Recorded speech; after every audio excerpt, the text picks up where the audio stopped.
Classification करा लिया ना, कितने तरीके का सॉलिड होता है, क्रिस्टलाइन क्या होता है, अमरफस क्या होता है, ठीक है। क्रिस्टलाइन सॉलिड जो होता है वो फर्दर कितने पार्ट में क्लासिफाई किया जाता है, वो सारी चीजें हो गई है शायद, वो सब कुछ हो गया ना। एक सेकंड हो गया, ठीक है ना, ऐसा कुछ हो गया बेटा। इसके साथ साथ में आज मैं तुम लोगों को क्या पढ़ाऊंगा, हेडिंग लिखोगे पहला लेटेस्ट। लेटेस्ट क्या होता है सब लोगों को पता होगा, पता है कि नहीं पता लेटेस्ट क्या होता है, पता है ना सभी को। देखो ये भी बेसिक क्लासिफिकेशन है, नहीं पता, ठीक है बेटा। लैटिस क्या होता है पहले लिखो, लैटिस। लैटिस क्या होता है, lattice is a regular 3 dimensional arrangement of particle. Regular 3D arrangement of particle को हम लोग क्या बोलते हैं बेटा, लैटिस बोलते हैं, ठीक है ना। It is a regular 3D arrangement of particles, ठीक है। तो एक बात तो समझना, इस चैप्टर में जो भी मैं कुछ तुम लोगों को पढ़ाऊंगा वो शायद थ्योरी तुम लोग पढ़ लोगे तो भी कोई दिक्कत नहीं है, क्योंकि चैप्टर तो फिजिकल केमिस्ट्री का, लेकिन इसमें ज्यादातर चीजें हम लोग ये पढ़ा देंगे, तुम लोगों के लिए क्वेश्चन भी बनेंगे, वो ज्यादातर चीजें पढ़ा चुके होंगे हम लोग, ठीक है। तो उसी को लेके तुम लोग आसानी से वो सब कुछ हो जाएगा, मतलब जैसे पढ़ाऊंगा शायद कुछ लोग थ्योरी भी याद कर लेंगे तो भी काम चल सकता है चैप्टर, ठीक है। थोड़ा लैटिस क्या होता है, it is a regular 3 dimensional arrangement of particles. Particles को 3 डायमेंशन में रेगुलरली अरेंज किया जाए तो उसको हम लोग क्या बोलते हैं, लैटिस बोलते हैं, ठीक है ना। तो लैटिस में एक्चुअल में क्या होता है, मैं एक लैटिस बना रहा हूँ, उसको आप लोग मेरे साथ साथ में ड्रॉ करोगे, साथ में बेटा, साथ में ड्रॉ नहीं करोगे तो कर नहीं पाओगे, कर लोगे ड्रॉ ऐसा, एक ऐसा लैटिस ड्रॉ करो, साथ साथ में ड्रॉ करो, तुम नहीं कर रहे बेटा, इसको साथ में ड्रॉ नहीं करोगे तो फिर से बोलो तुम लोग इसको ड्रॉ नहीं कर पाओगे, इतना बना लिए, ठीक है। इसके आगे जो मैं बना रहा हूँ उसको बनाओ बेटा, ऐसा कुछ।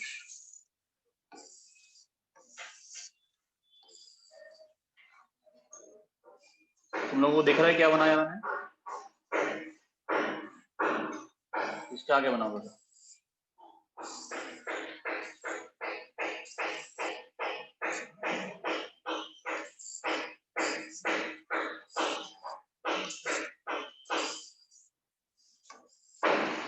ये हम लोगों के पास एक लैटिस है, ठीक है, ये क्या हम लोगों के पास एक लैटिस, आपको दिख रहा है ना लैटिस है, 3 प्लेन पास कराया इसके अंदर से।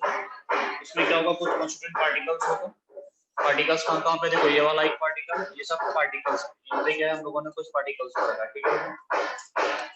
ये सब कांस्टेंट पार्टिकल्स आप लोगों को दिख रहा होगा, जो कांस्टेंट पार्टिकल्स है उनका ये रेगुलर अरेंजमेंट भी है, हाँ या ना, दिख रहा है कि नहीं दिख रहा है, ये कैसा है बेटा, एक रेगुलर अरेंजमेंट है ना, पार्टिकल्स को रेगुलरली अरेंज किया गया 3 डायमेंशन में। It is clear. इसमें क्या किया गया था, पार्टिकल्स को 3 डायमेंशन में रेगुलरली अरेंज किया गया। अगर पार्टिकल्स को हम लोग 3D में रेगुलरली अरेंज करेंगे तो उसको लैटिस बोलते हैं, ठीक है। लैटिस में जिस पॉइंट पे, जिस जगह पे यहाँ पे कोई भी एटम, आयन या कोई भी कांस्टेंट पार्टिकल होगा उसको हम लोग क्या बोलते हैं बेटा, उसको हम लोग लैटिस पॉइंट बोलते हैं। लैटिस पॉइंट क्या होता है, वो जगह है जहाँ पे कोई भी एटम, आयन या फिर मॉलिक्यूल प्रेजेंट होता है विद इन द लैटिस, ठीक है ना। क्या क्या हो सकता है, कोई एटम हो सकता है, आयन हो सकता है, एक मॉलिक्यूल हो सकता है, ठीक है। कोई भी लैटिस जो होता है वो प्लेन फेसेस से बाउंड होता है, बेटा बातें मत करो, इधर सुनते रहो तुम, इधर सुनो बस, ठीक है। बेटा कोई भी लैटिस होगा वो कैसा होता है, प्लेन फेसेस से बाउंड होता है। कितने फेस होगा, आप लोग अलग अलग लैटिस के हिसाब से निकाल सकते हैं। यहाँ कितना दिख रहा है, 6 फेस दिख रहा है तुम लोगों को, दिख रहा है कि नहीं। कोई भी लैटिस जो होता है वो किससे होता है, प्लेन फेस, एक फेस ये हो गया, एक ये हो गया, एक सामने वाला, एक पीछे वाला, एक नीचे वाला, है ना, लेफ्ट राइट ऊपर नीचे सामने पीछे, ऐसा ही कुछ करके ना 6 फेस हो जाएगा, ठीक है। कोई भी लैटिस होता है वो प्लेन फेसेस से बाउंड रहता है। 2 फेस के बीच का एंगल को हम लोग इंटरफेसियल एंगल बोलते हैं, क्या बोलते हैं, इंटरफेसियल एंगल। और एक कहानी ये भी होता है, interfacial angle through the lattice कैसा रहता है, कांस्टेंट रहता है। कोई भी एक सॉलिड का लैटिस उठाओगे, उसका इंटरफेसियल एंगल देखोगे तो पूरे लैटिस में इंटरफेसियल एंगल कैसा रहता है बेटा, that remains constant through out the lattice. पूरे लैटिस में इंटरफेसियल एंगल कांस्टेंट रहता है, ठीक है। यहाँ तक समझ आ रहा है आप लोगों को मैं क्या बोल रहा हूँ, ठीक है। लैटिस का एक छोटा सा पार्ट जिसको सभी डायरेक्शन में रिपीट करने से, लैटिस का एक छोटा सा part, smallest portion of the lattice, smallest portion of the lattice which is when repeated in all direction forms the lattice is known as unit cell. Unit cell क्या होता है बेटा, लैटिस का वो छोटा पार्ट जिसको हम लोग सभी डायरेक्शन में रिपीट कर दें तो हम लोगों को लैटिस मिल जाए। It is the smallest portion of the lattice which is when repeated in all the directions form the lattice, ठीक है ना। वो छोटा सा पार्ट जिसको सब डायरेक्शन में रिपीट करने से लैटिस बनेगा, उस पार्ट को हम लोग क्या बोलते हैं बेटा? उस पार्ट को हम लोग क्या बोलते हैं? उस पार्ट को हम लोग यूनिट सेल बोलते हैं। क्या बोलेंगे उसको? Unit cell. ठीक है, इसमें यहाँ तुम लोगों से बोलूँ तो यहाँ यूनिट सेल आप लोगों को जैसा देखेगा, देखो मैं डार्क से यूनिट सेल निकाल रहा हूँ इसके अंदर से, समझ आ रहा है आप लोगों को? एक ऐसा यूनिट सेल है कि नहीं इसके अंदर? दिख रहा है तुम लोगों को? दिखा कि नहीं दिखा ये बताओ। फिर मैं डार्क कलर से यहाँ निकाला हूँ एक यूनिट सेल, है ना? ये एक स्मॉलेस्ट अरेंजमेंट है, एक ऐसा छोटा सा अरेंजमेंट जिसको हम लोग सब डायरेक्शन में रिपीट करेंगे, जिसको हम लोग सब डायरेक्शन में रिपीट करेंगे तो बेटा क्या बन जाएगा? ऐसे कितने यूनिट सेल दिख रहा है तुम लोगों को इसके अंदर? बेटा कितना दिख रहा है? 8 दिख रहा होगा ना इसके अंदर। एक छोटा सा पोर्शन है, ठीक है ना बेटा, जिसको हम लोग सभी डायरेक्शन में रिपीट करेंगे तो ये लैटिस बना देगा। तो एक ऐसा छोटा सा अरेंजमेंट ऑफ पार्टिकल जिसको हम लोग सब डायरेक्शन में रिपीट करते जाएं तो लैटिस बन जाए, इसको हम लोग क्या बोलते हैं बेटा? That portion is known as unit cell. ठीक है, छोटा सा पार्ट। ठीक है, तो यूनिट सेल तुम लोगों को मिल गया। यूनिट सेल कैसा मिल रहा है तुम लोगों को? ऐसा कुछ मिला दे। यूनिट सेल कैसा मिलेगा? कुछ ऐसा यूनिट सेल तुम लोगों को मिला, ऐसे मिला छोटा सा, इसका एक पार्ट काट के निकाला, ऐसा पार्ट काट के निकाला। देखो ये एक्स एक्सिस, एक वाई और एक जेड, 3 एक्सिस होगा, एक्स वाई जेड। समझ में आ रहा है कि नहीं आ रहा? एक्स एक्सिस के अलोंग इसका लेंथ कितना हो सकता है? ए। वाई के अलोंग कितना हो सकता है? बी। और जेड के अलोंग कितना हो सकता है? सी। समझ आ रहा है मैं क्या बोल रहा हूँ? ये वाला एंगल कितना हो सकता है बेटा? अल्फा। ये वाला एंगल कितना हो सकता है? बीटा। ये वाला एंगल कितना हो सकता है? गामा। किसी भी लैटिस को अगर तुम लोग क्लासीफाई करोगे, किसी भी लैटिस को अगर डिफाइन करोगे प्रॉपर तरीके से, अगर किसी भी लैटिस का तुम लोगों को शेप डिफाइन करना है, उसका शेप क्या होगा, तो शेप को डिफाइन करने के लिए तुम लोगों के पास में टोटल 6 पैरामीटर्स होते हैं, एबीसी अल्फा बीटा गामा। कितना पैरामीटर होगा बेटा? टोटल 6 पैरामीटर होते हैं। समझ में आ रहा है कि नहीं आ रहा? इस अल्फा बीटा गामा में से कोई भी एक वैल्यू, एक चीज को चेंज करके, एबीसी अल्फा बीटा गामा में से किसी को चेंज करके तुम लोग shape of the unit cell change कर सकते हो। समझ आ रहा है मैं क्या बोल रहा हूँ? ठीक है, जैसे तुम लोगों को एक्चुअल में 2 यूनिट सेल पढ़ना है, जैसे ए किसके इक्वल है बेटा? ए किसके इक्वल होगा? बी के इक्वल। वो किसके इक्वल है? सी। अल्फा किसके इक्वल है बेटा? बीटा। और वो किसके इक्वल है? गामा। और वो सब कितना? 90 का है। तो क्या बनेगा तुम लोगों को पता है? क्यूब बनेगा। बनेगा कि नहीं बनेगा? क्यूब। ठीक है ना? तो यूनिट सेल को हम लोग क्या बोलेंगे? Cubic unit cell. Unit cell को क्या बोलेंगे हम लोग? क्यूबिक यूनिट सेल बोलेंगे। अलग शेप हम लोगों को देखने को मिल सकता है। समझ आ रहा है क्या बोला? कोई दिक्कत इसको समझने में है क्या किसी को? जैसे तुम लोगों से बोलो बेटा ए किसके इक्वल है? बी के इक्वल है। और वो किसके इक्वल नहीं? सी के इक्वल नहीं है। अल्फा किसके इक्वल है बेटा? Beta. That is not equals to gamma. ऐसा बोल दूंगा फिर alpha is equals to beta is equals to 90 और गामा इज इक्वल्स टू 120, एक ही बार में लिख दिया। ठीक है, तो ये शेप कैसा होता है? ये शेप बनता है हेक्सागन का। ये शेप किसका बनता है बेटा? हेक्सागन। ठीक है, इस यूनिट सेल को हम लोग क्या बोलते हैं? यूनिट सेल को बोलते हैं हेक्सागोनल यूनिट सेल। ठीक है, समझ में आ रहा है मैं क्या बोल रहा हूँ? Hexagonal unit cell. ठीक है बेटा, कोई दिक्कत यहाँ तक किसी को है क्या? ठीक है, तो एक्चुअली ये 2 मैं तुम लोगों के सामने लिखा हूँ, वो तुम लोगों को इस चैप्टर में स्टडी करना है। 2 टाइप का यूनिट सेल। वैसे टोटल शेप कितने तरीके का मिलता है? टोटल कितने शेप तरीके का मिलता है? 7 टाइप का शेप मिलता है। 7 टाइप्स ऑफ शेप तुम लोगों को मिलेगा टोटल। ठीक है, उनका डायमेंशन एक बार एनसीईआरटी से पढ़ लेना सभी का। वो पढ़ इसलिए भी लेना क्योंकि बहुत बार यहाँ तक कि नीट ने कई बार पूछा और आईआईटी ने कई बार पूछा डायमेंशन बेस्ड पूछा। बोलते एबीसी इसके इक्वल है, अल्फा बीटा गामा इतना है, जैसे कौन सा वाला यूनिट सेल होगा। ठीक है, 7 तरीके का, 7 याद कर लेना। 2 तुम लोगों को कॉमनली याद रहेगा क्योंकि इनको तुम लोगों को पढ़ना ही है इस चैप्टर में पूरा। ठीक है, टोटल 7 तरीके का यूनिट सेल होता है, 7 तरीके का शेप हम लोगों को मिलता है। ठीक है, यहाँ तक क्लियर है सभी को? अगर बात करूं मैं अरेंजमेंट ऑफ पार्टिकल्स की, किसकी बेटा? अरेंजमेंट ऑफ पार्टिकल की। अगर मैं बात करूं इसके अंदर अरेंजमेंट ऑफ कॉन्स्टिट्यूएंट पार्टिकल की बेटा, अगर मैं अरेंजमेंट की बात करूंगा तो अरेंजमेंट के बेस पे यूनिट सेल जो होता है वो 2 तरीके का होता है। अरेंजमेंट के बेस पे यूनिट सेल कितने तरीके का होता है? अरेंजमेंट के बेस पे unit cell is of 2 type. पहले टाइप का यूनिट सेल को हम लोग बोलते हैं प्रिमिटिव यूनिट सेल। क्या बोलते हैं? प्रिमिटिव, या इसको हम लोग सिंपल भी बोलते हैं। ठीक है, पहले टाइप का यूनिट सेल को बोलते हैं प्रिमिटिव यूनिट सेल और सिंपल यूनिट सेल। ठीक है, दूसरा टाइप का यूनिट सेल होता है जिसको हम लोग बोलते हैं नॉन प्रिमिटिव। क्या बोलते हैं उसको हम लोग? Non primitive unit cell. ठीक है ना, प्रिमिटिव एंड नॉन प्रिमिटिव 2 तरीके का यूनिट सेल होता है on the basis of the arrangement of the constituent particles. Constituent particle क्या होता है वो समझ आ रहा है ना आप लोगों को? जिस एटम, आयन या मॉलिक्यूल से मिलके बना है कोई भी लैटिस, उसको हम लोग क्या बोलेंगे बेटा? कॉन्स्टिट्यूएंट पार्टिकल बोलेंगे। तो एटम, आयन या मॉलिक्यूल क्या क्या हो सकता है, मतलब कॉन्स्टिट्यूएंट पार्टिकल क्या हो सकता है? एटम, आयन, मॉलिक्यूल कुछ भी हो सकता है, ठीक है। देखो क्यूबिक तुम लोगों को पढ़ना है, या फिर मैं सिंपल तरीके से मैं क्यूबिक को लेके ही बना रहा हूँ, आप लोग अभी ये समझना कि क्यूबिक ही बनाया जा रहा है, ठीक है, सिंपल तरीके से बना। बेटा प्रिमिटिव कहाँ होता है? ऐसा यूनिट सेल जिससे पार्टिकल्स कहाँ पे होते हैं? Only at corner. कहाँ होता है बेटा? सिर्फ और सिर्फ कॉर्नर पे होगा, उस यूनिट सेल को हम लोग प्रिमिटिव बोलते हैं। ऐसा यूनिट सेल जिसमें पार्टिकल कहाँ पे होगा? सिर्फ और सिर्फ कॉर्नर पे होते हैं, ऐसे यूनिट सेल को क्या बोलते हैं? प्रिमिटिव बोलते हैं। तो कॉर्नर पे होगा तो ऐसा कुछ बनेगा बेटा। ये यूनिट सेल मेरे पास में है, समझ में आ रहा है कि नहीं आ रहा? ये यूनिट सेल मेरे पास में, तो कॉर्नर कितने होंगे? 8 कॉर्नर होंगे, अरे हाँ या ना?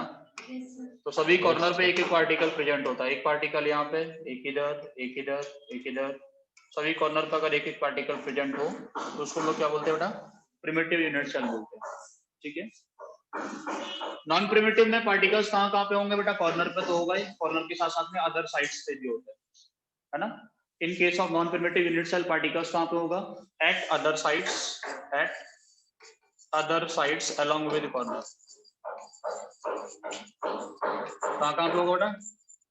कॉर्नर के साथ साथ में कुछ और साइड्स पे भी होता है, eight other sides along with corner, उसको लोग क्या बोलते हैं बेटा? नॉन प्रिमिटिव बोलते हैं, ठीक है। अब जो नॉन प्रिमिटिव यूनिट सेल होता है उसको फर्दर 3 पार्ट में क्लासिफाई किया जाता है। कौन से अदर साइड्स पे पार्टिकल्स है उनको देखते हुए यूनिट सेल कितने तरीके से होगा? 3 तरीके का होगा, ठीक है। पहला होता है बेटा बॉडी सेंटर। क्या होता है? Body centered unit cell. Body center में पार्टिकल कहाँ पे होगा? कॉर्नर पे। कॉर्नर के साथ साथ में कहाँ पे होगा? बॉडी सेंटर पे। कहाँ कहाँ होगा बेटा? कॉर्नर, और कॉर्नर के साथ साथ में कहाँ होगा? बॉडी सेंटर पे। पार्टिकल सभी कॉर्नर्स पे होगा।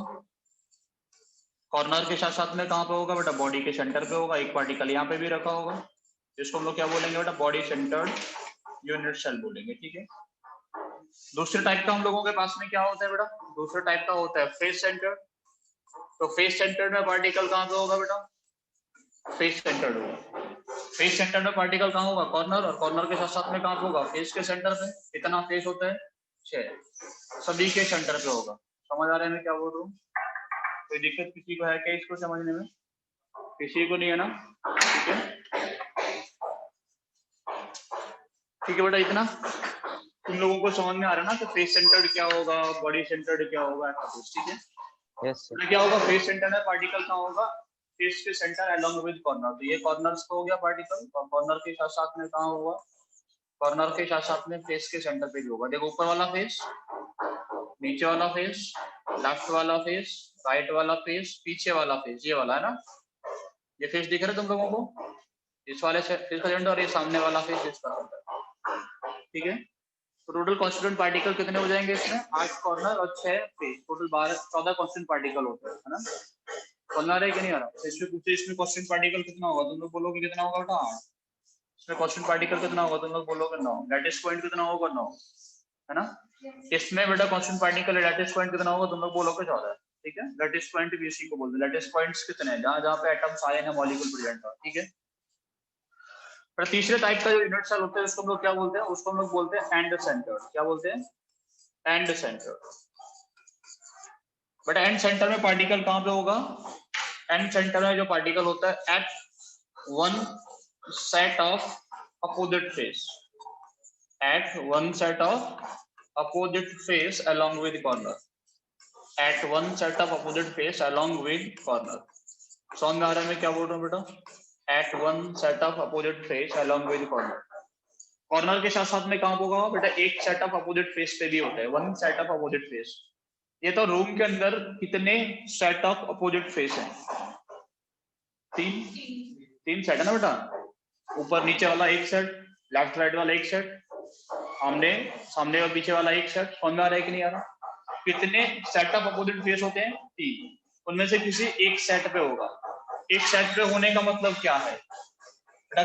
3 सेट ऑफ अपोजिट फेस हम लोगों के पास में है, उनमें से किसी एक सेट पे पार्टिकल प्रेजेंट होता है। One set of opposite face पे पार्टिकल प्रेजेंट होता है। तो one set of opposite face पे पार्टिकल के होने का मतलब पार्टिकल कॉर्नर पे तो है ही है बेटा, कॉर्नर के साथ साथ में वन सेट अपोजिट फेस में कहाँ कहाँ हो सकता है, ऊपर नीचे हो सकता है, क्या हो सकता है क्या नहीं हो सकता।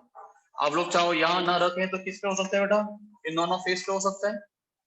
आप चाहे तो इन पे ना रखें तो किस पे हो सकता है बेटा, पीछे और सामने वाले पे हो सकता है। सिंपल सा। लेटेस्ट पॉइंट कितने होंगे बेटा इसके अंदर, लेटेस्ट पॉइंट कितने होंगे इसके अंदर, 10 होंगे, ठीक है ना। तो बेटा एक बात सोचो कि अरेंजमेंट कितने तरीके का मिलता है, 4 तरीके का। शेप कितने तरीके का मिलता है, 7 तरीके का।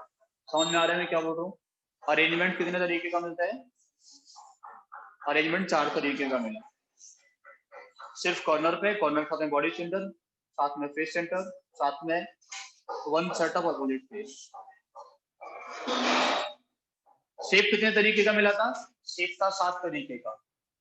समझ में आ रहा है कि नहीं आ रहा। टोटल यूनिट सेल कितने तरीके का मिलता है उसकी हम लोग बात करें। देखो मान लो तुम लोगों के पास में एक क्यूबिक यूनिट सेल था बेटा, क्यूबिक का क्यूबिक।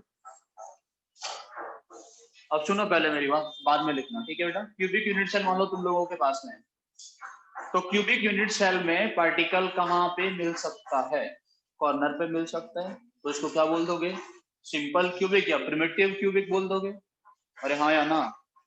Yes sir. पार्टिकल तुम लोगों को क्यूब के कॉर्नर के साथ साथ में बॉडी सेंटर में मिल सकता है, तो उसको क्या बोल दोगे, बॉडी सेंटर्ड क्यूबिक। फेस के सेंटर में मिल सकता है, फेस सेंटर्ड क्यूबिक। कितने तरीके का क्यूबिक हो गया, 3 तरीके का। एक शेप है उसके अंदर अरेंजमेंट तो अलग अलग मिल सकते हैं कि नहीं मिल सकते हैं, समझ में आ रहा है कि नहीं आ रहा। तो बेटा जैसे क्यूबिक में कौन सा मिलता है, सिंपल मिलता है, बॉडी सेंटर मिलता है, फेस सेंटर मिलता है। मैं हेक्सागोनल बोला था, हेक्सागन में कौन सा मिलता है बेटा, हेक्सागोनल में कौन सा मिलता है, सिर्फ सिंपल मिलता है। 2 के अंदर 4 तो ये हो गया, ठीक है। तो एक बार इनको भी किसके अंदर कौन सा वाला अरेंजमेंट मिलता है, किसके अंदर कौन सा वाले शेप के अंदर कौन सा वाला अरेंजमेंट ऑफ पार्टिकल मिलता है, वो एनसीईआरटी से वही पढ़ लेना, पूछ सकता है कि किसके अंदर सिंपल मिलता है, किसके अंदर एंड सेंटर भी मिलता है, किसके अंदर फेस नहीं मिलता, ठीक है ना। इसके अंदर एंड सेंटर नहीं मिलता। समझ में आ रहा है मैं क्या बोल रहा हूं, किसके अंदर मिलता है। तो वो चीजें भी एक बार याद कर लेना। वो याद करने वाला पूरा कॉलम है, एक टेबल बना हुआ है, यूनिट सेल लिखा हुआ है, 7 तरीके का शेप, उनके अंदर अरेंजमेंट लिखा हुआ है, उसके अंदर एग्जांपल्स भी लिखे हुए हैं कि NaCl में कौन सा वाला शेप होता है, NaCl का अरेंजमेंट क्या रहता है। वैसे वो याद नहीं करना, फिर भी उसमें लिखा हुआ है, एक बार जनरल चीजें वो पढ़ लेना। एनसीईआरटी से सब लोग जाके उसको पढ़ सकते हैं। समझ में आ रहा है मैं क्या बोल रहा हूँ, ठीक है ना। तो टोटल यूनिट सेल कितने तरीके का मिलता है ये बताओ, टोटल कितना मिलता है बेटा, टोटल यूनिट सेल कितना मिलता है, 14 टाइप ऑफ यूनिट सेल, ठीक है ना। कितना मिलता है total, 14 type of unit cell मिल गया, जिसको हम लोग 14 ब्रावियास लैटिस बोलते हैं। क्या बोलते हैं इनको हम लोग, 14 ब्रावियास लैटिस, ठीक है ना। टोटल मिलेगा आप लोगों को, काउंट करना उसमें, किसी के अंदर सिर्फ सिंपल ही मिल, जैसे इसका सिर्फ सिंपल मिला, किसी के अंदर सिंपल और बॉडी सेंटर मिलेगा, किसी के अंदर तीनों मिलेगा, किसी के अंदर चारों मिलता है। सब कुछ मिला के कितना मिलेगा बेटा, 14 type of unit cell total हम लोगों को देखने को मिलता है। समझ में आया मैंने क्या बोला, कोई दिक्कत यहाँ तक किसी को समझने में है क्या, ठीक है ना। यहाँ तक बेसिक कहानी था। हाँ सर, टोटल यूनिट सेल कितना मिलता है, 14 टाइप का। शेप और अरेंजमेंट सब मिला के टोटल यूनिट सेल मिलता है 14 टाइप का, उसको बोलते हैं 14 ब्रावियास लैटिस, ठीक है। यहाँ तक सभी को क्लियर है। अब देखो इसके आगे ये बेसिक इंफॉर्मेशन है ना, यहाँ से क्वेश्चन पूछे जाने के चांसेस हैं और बहुत बार पूछे गए, लेकिन वो सारा का सारा टर्म याद करने वाला है, ठीक है। अभी इसके आगे हम लोग थोड़ा सा समझते हैं। सबसे पहला हेडिंग लिखोगे contribution of a particle. Contribution of a particle, एक पार्टिकल का किसी भी यूनिट सेल में कितना कंट्रीब्यूशन होता है, ठीक है। सबसे पहले लिखोगे heading contribution of a particle. बेटा एक पार्टिकल का कितना कंट्रीब्यूशन होता है इसकी हम लोग बात करेंगे। कंट्रीब्यूशन कितना होगा वो सबको थोड़ा देखने और समझने का कोशिश करते हैं, ठीक है ना। कंट्रीब्यूशन कितना होता है एक पार्टिकल का किसी भी यूनिट सेल में, ठीक है। तो एक बार ठीक से तो ये बता रहा हूँ, उसको समझो और सुनो। देखो एक यूनिट सेल ऐसा होगा बेटा, ऐसे होता है यूनिट सेल या नहीं होता। क्यूबिक हम लोग बात करेंगे अभी, सिर्फ और सिर्फ क्यूबिक यूनिट सेल, ठीक है। बट अगर पार्टिकल कॉर्नर पे है, कहाँ पे पार्टिकल कॉर्नर, उसका कंट्रीब्यूशन कितना होता है 1/8। कितना होता है 1/8, सबको पता है। आप चाहे तो सोच भी सकते हैं, आप सोचो एक कॉर्नर 2D होता है 3D होता है, 3 डायमेंशन पढ़ रहे हैं ना, या 2D में पढ़ाएंगे 3D में ना। कॉर्नर बात कर रहे हैं तो 3D मतलब सभी पार्टिकल कैसा है 3D का पार्टिकल है, ठीक है। अब एक कॉर्नर कितने में शेयर हो सकता है ये बताओ। एक कॉर्नर होगा ऐसा होगा, देखो 1 में शेयर, 2 में शेयर हो गया, 3 में शेयर हुआ, 4 में शेयर हुआ, 3 तो 4 ऊपर से रख देंगे, कितने में शेयर हुआ, 8 में शेयर हुआ। समझ में आ रहा है कि नहीं आ रहा? ठीक है ना। एक कॉर्नर का बेटा कंट्रीब्यूशन कितना होता है, एक कॉर्नर कितने में शेयर होता है, 8 में शेयर होता है। ठीक है। एक फेस का अगर पार्टिकल है, ये फेस का सेंटर है बेटा, फेस का पार्टिकल का काउंट कितना होता है, 1/2। ठीक है ना, सबको पता होगा। नहीं आए समझ में तो रूम का दीवार को सोच लो, एक रूम का दीवार कितने रूम में शेयर होता है, 2 में, तो फेस कितने में शेयर होता है, 2 में शेयर होता है। एक पार्टिकल अगर एज के सेंटर को तो कितना में होगा बेटा, कितना होता है, 4 में शेयर होता है, 1/4। ठीक है। एक सेंटर अगर इनसाइड द क्यूब हो तो इसका कंट्रीब्यूशन कितना होता है, 1। कितना कंट्रीब्यूशन इन जनरल याद रखो। एक क्यूब के अंदर कितने फेस होते हैं, 6 फेस कितने होते हैं क्यूब के अंदर बेटा, कॉर्नर कितने होते हैं, 8 फेस कितने होते हैं, 6 एज कितने होते हैं, एज कितना होता है, 12। बॉडी डायगोनल कितना ड्रॉ कर सकते हो, बॉडी डायगोनल कितना ड्रॉ कर सकते हो, 4। ठीक है ना, ये चीजें याद रखना, कितना बॉडी डायगोनल ड्रॉ किया जा सकता है। एक बॉडी डायगोनल 2 कॉर्नर को मिलाकर ड्रॉ करोगे ना बेटा, कितने कॉर्नर होते हैं, 8, तो 4 ड्रॉ कर सकते हैं। समझ आ रहा है कि नहीं आ रहा? बॉडी डायगोनल मतलब वो वाले कॉर्नर से वो वाले से ये वाले कॉर्नर तक नीचे ना, ऐसे करके ड्रॉ किया जाएगा। ये वाले कॉर्नर से इसका अपोजिट कॉर्नर कौन होगा, ये नीचे वाला ये होगा ना, तो इससे इस तक एक डायगोनल, इससे इस तक दूसरा डायगोनल, ऐसे। अगर पार्टिकल कहीं डायगोनल पर प्रेजेंट होगा उसका कंट्रीब्यूशन कितना होता है बेटा, उसका कंट्रीब्यूशन कितना होता है 1, क्योंकि वो इनसाइड द क्यूब आता है। तो डायगोनल क्यूब के अंदर से निकलेगा और क्यूब के अंदर कहीं पे पार्टिकल है तो उसका कंट्रीब्यूशन कितना होता है, 1। अच्छा इसका हम लोग वाइड वर्ड पढ़ाएंगे तब जरूरत पड़ेगा, अभी जरूरत नहीं पड़ने वाला। ठीक है ना, समझ में आ रहा है कि नहीं आ रहा? तो मैं तुम लोगों से पूछूं कि देखो total contributing item, total atoms किसी भी यूनिट सेल के अंदर कितने होते हैं, टोटल एटम्स बोल सकते हैं, टोटल कंट्रीब्यूटिंग एटम्स बोल सकते हैं। ठीक है ना, टोटल एटम बोल सकते हैं, टोटल कंट्रीब्यूटिंग एटम बोल सकते हैं। उसको हम लोग किससे रिप्रेजेंट करते हैं बेटा, उसको जेड से रिप्रेजेंट करते हैं। ठीक है ना, किससे रिप्रेजेंट करते हैं उसको लोग, जेड से। ठीक है ना, तो किसी भी यूनिट सेल के अंदर टोटल कंट्रीब्यूटिंग एटम कितना है या टोटल एटम कितना है वो निकालते हैं। ठीक है, मान लो हम लोगों के पास में एक यूनिट सेल कैसा होगा, सिंपल क्यूबिक है बेटा, सिंपल क्यूबिक। सिंपल क्यूबिक में पार्टिकल कहाँ होता है, जल्दी से बताओ, कॉर्नर पर। कितने कॉर्नर होते हैं, 8। एक का कंट्रीब्यूशन कितना होता है, 1/8। तो टोटल जेड कितना हो गया इसके अंदर, 1 होता है। लिखते रहना साथ साथ में। ठीक है, मैं तुम लोगों से पूछूं बीसीसी के अंदर कितना हो, बीसीसी समझते हो, बॉडी सेंटर्ड क्यूबिक। बीसीसी के अंदर कितना पार्टिकल होगा, तो कॉर्नर कितना होता है बेटा इसके अंदर, 8। एक का कंट्रीब्यूशन 1/8। और कहाँ होता है पार्टिकल, बॉडी सेंटर पे, हाँ या ना, बॉडी सेंटर पे कितना होता है, 1। उसका कंट्रीब्यूशन कितना होता है, 1। टोटल मिला के जेड कितना हो गया, तो इसके अंदर टोटल कंट्रीब्यूटिंग एटम होता है 2। मैं तुम लोगों से पूछूं एफसीसी के अंदर कितना होगा, फेस सेंटर्ड क्यूबिक के अंदर पार्टिकल कहाँ पे होता है बेटा, कॉर्नर पे। कॉर्नर कितना होता है, 8। एक का कंट्रीब्यूशन 1/8, कॉर्नर से मिला 1। फेस होता है कि नहीं होता, फेस पे कितने पार्टिकल होते हैं, 6। एक का कंट्रीब्यूशन 1/2, कितना हो जाएगा, 3। टोटल जेड मिला के कितना आता है, 4। Total contributing atom is 4। समझ आ रहा है क्या, कौन से वाले यूनिट सेल के अंदर टोटल कंट्रीब्यूटिंग एटम कितना होता है, वो लिख लिया आप लोगों ने या नहीं लिखा, याद भी रख सकते हो, 1 2 4। समझ आया क्या, किसी को यहाँ तक कुछ समझने में दिक्कत है, दिक्कत तो नहीं है तुम लोगों को, कॉपी हो गया, हो गया कॉपी, चलो ठीक है, हटा दो इसको। सबसे पहला क्वेश्चन पूछता है find the what is the formula of the lattice. Question क्या पूछता है, what is the formula of lattice. Formula of lattice निकालने के लिए सबसे पहला क्वेश्चन तुम लोग निकाल सकते हो बेटा। सबसे पहला क्वेश्चन पूछता है what is the formula of lattice. Formula of lattice निकालने का सबसे पहला क्वेश्चन पूछेगा तुम लोगों से। तो फॉर्मूला ऑफ लैटिस तुम लोग निकाल सकते हो कि नहीं निकाल सकते। फॉर्मूला ऑफ लैटिस पूछेगा तुमसे, बोले find what is the formula of lattice. A कहाँ पे प्रेजेंट है बेटा, ए कॉर्नर पे है। बी कहाँ पे बेटा, बी फेस पे। फॉर्मूला बताओ, तो तुम लोग बता सकते हो कि नहीं बता सकते, कितना आएगा फॉर्मूला, सब लोग बता देंगे, A B 3। But A corner पे तो ए कितना होगा, 8। एक का कंट्रीब्यूशन कितना होगा, 1/8। बी कहाँ पे, फेस पे ए का कंट्रीब्यूशन कितना होता है 1/2 कितना आएगा 3 तो फॉर्मूला हो गया A1B3 ऐसे निकालना होता है बहुत आसान आसान काम रहता है ठीक है ना फिर तुम लोगों से पूछे कि ए कहाँ पे है बेटा कॉर्नर पे ए कहाँ पे है कॉर्नर पे बी कहाँ पे है 1/3 फेस पे सी कहाँ पे है सी कहाँ पे बेटा बॉडी डायगोनल पे ऐसा बोल दो सी कहाँ पे है हाफ ऑफ एज पे इसका फॉर्मूला बताओ तो बता सकते हो ना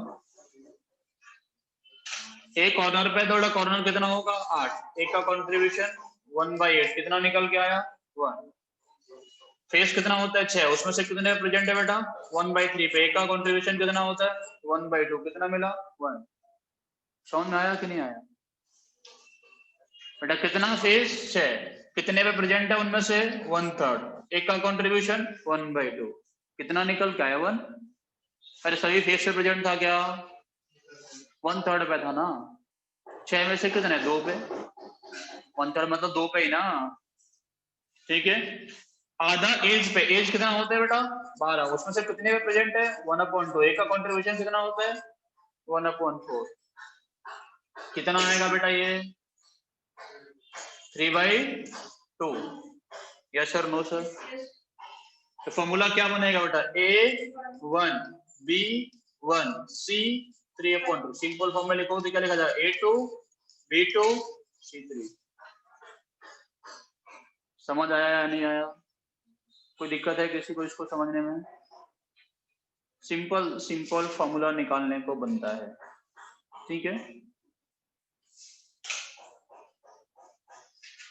समझ आया कोई दिक्कत है क्या कोई दिक्कत नहीं किसी को इसको समझने में तुम लोगों से बोलो व्हाट इज द फॉर्मूला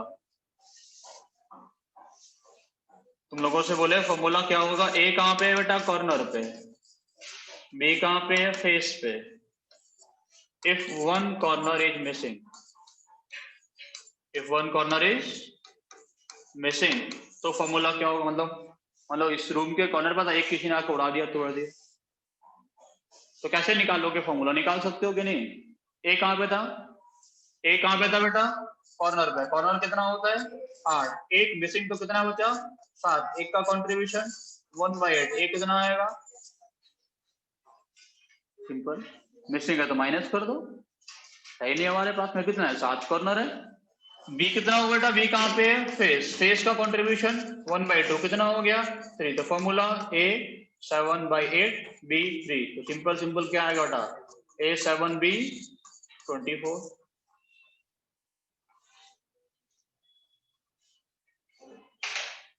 समझ आया क्या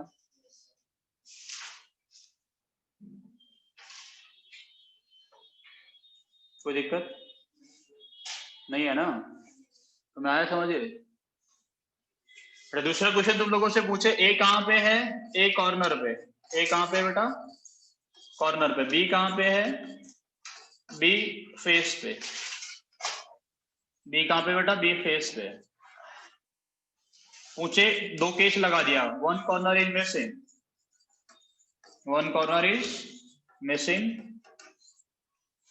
and particles along any of the axis any one है ना any one of the axis is removed a particles along any one of the axis is removed क्या हुआ हाँ बोतल गिरी ठीक है सर बेटा कहाँ पे है एक कॉर्नर पे बी फेस पे पहला तो वन कॉर्नर इज मिसिंग दूसरा if particles along any one of the axis is removed सिद्धांत क्या होगा फॉर्मूला दूसरी वाली लाइन का मतलब नहीं समझ में आया फेस से रिमूव होगा if particles along any one of the axis एक एक्सिस के अलोंग मिलने वाले सारे पार्टिकल्स को हटा दिया गया कहने का मतलब ये ना if particles along any one of the axis is removed axis कहां से पास होता है फेस के सेंटर से हाँ या ना नहीं आ रहा समझ में एक्सिस कैसा पास होगा बेटा कोई भी यूनिट सेल तुम लोगों के पास में है ऐसा, उसके अंदर से तुम लोग एक्सिस पास कराओगे। कहां से एक्सिस पास होगा? फेस के सेंटर से होगा ना। और एक्सिस पास कहां से कराओगे? इसके सेंटर से ही ना। सेंटर से पास कराओगे कि नहीं? मान लो तुम जो बीच से पास कराओ, तुम्हारे जो बीच इस रूम का बीच से, तो एक इस फेस के सेंटर से निकलेगा, ऐसे निकलेगा कि नहीं? एक ऊपर और नीचे वाले फेस के सेंटर से निकलेगा ऐसे, और एक ऐसे, इन दोनों फेस के सेंटर से निकलेगा ऐसे। समझ आ रहा है कि नहीं आ रहा? तो एक्सिस कहां से निकलता है? सेंटर ऑफ द बॉडी से, और दो फेस के सेंटर को लेके जाएगा। समझ आ रहा है कि नहीं आ रहा? कोई दिक्कत है क्या इसको समझने में? बेटा पार्टिकल्स रिमूव किया गया तो बेटा एक कितना बचा? एक कितना होता है? 8। एक मिसिंग है, कितना बचा? 7। इसका कंट्रीब्यूशन कितना आएगा? 1/8। ये कितना आया बेटा? 7/8। बी कहां पे? बी कितना होता है? 6। कितना रिमूव किया गया? 2 रिमूव किया गया। एक एक्सिस दो फेस से एक सेट पूरे को लेके चला जाएगा। कितना बचा बेटा? 4। कितना से? 1/2। कितना आया? 2। फॉर्मूला क्या होगा? A7/8 B2। तो क्या हो जाएगा बेटा? A7B 16। समझ आ रहा है कि नहीं आ रहा?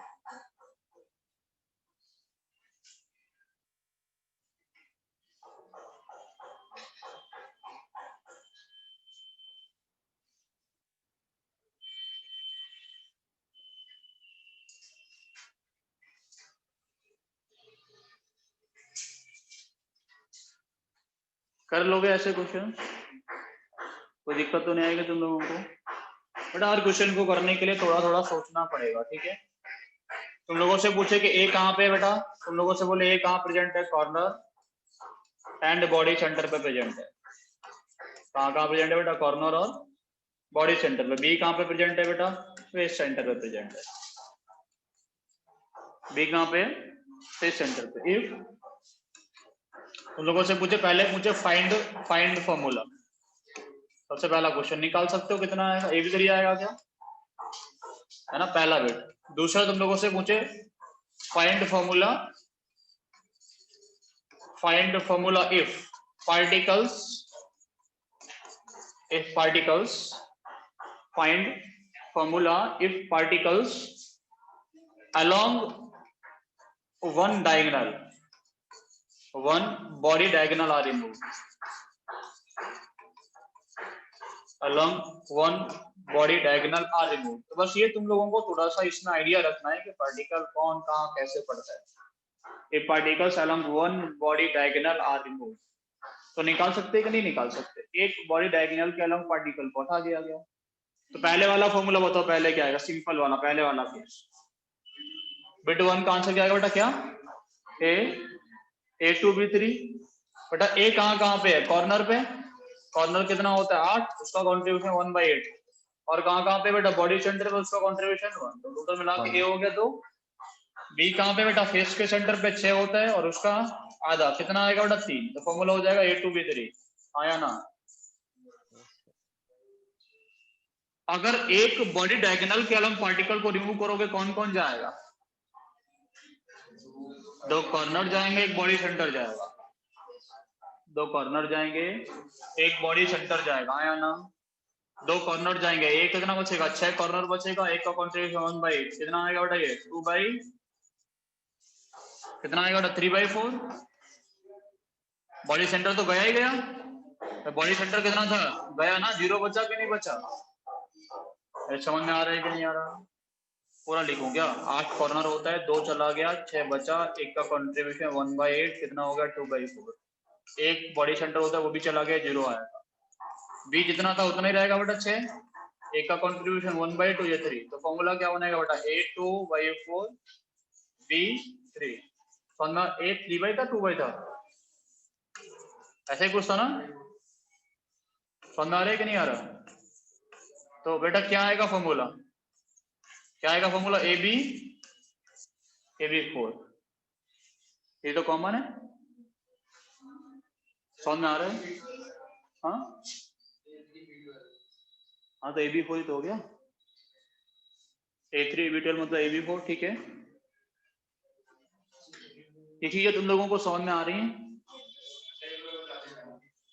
बेटा देखो, एक बॉडी डायगोनल के अलग पार्टिकल हटाए तो बॉडी डायगोनल के अलग कौन कौन जाएगा?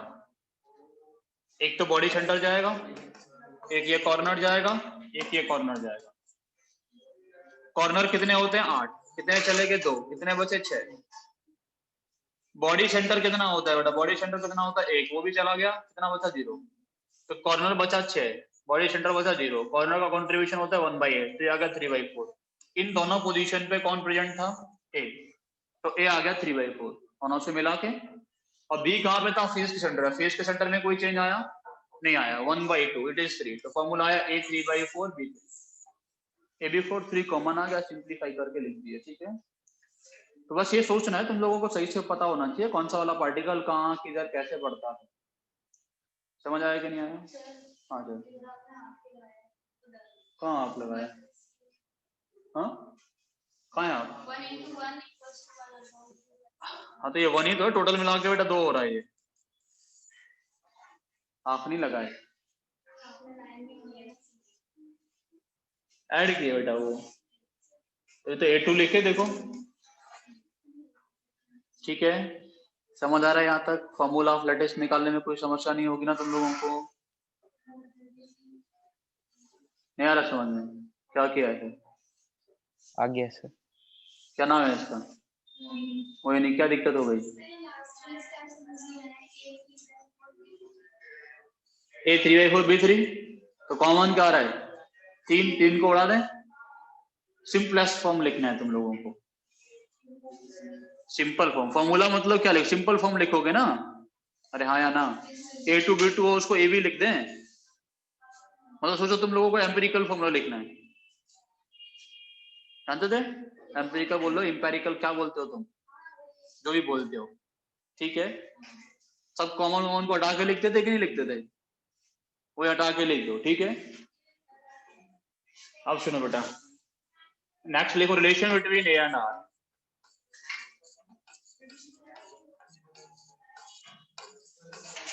ठीक है बेटा, relation between A and R. A क्या है बेटा? Edge length.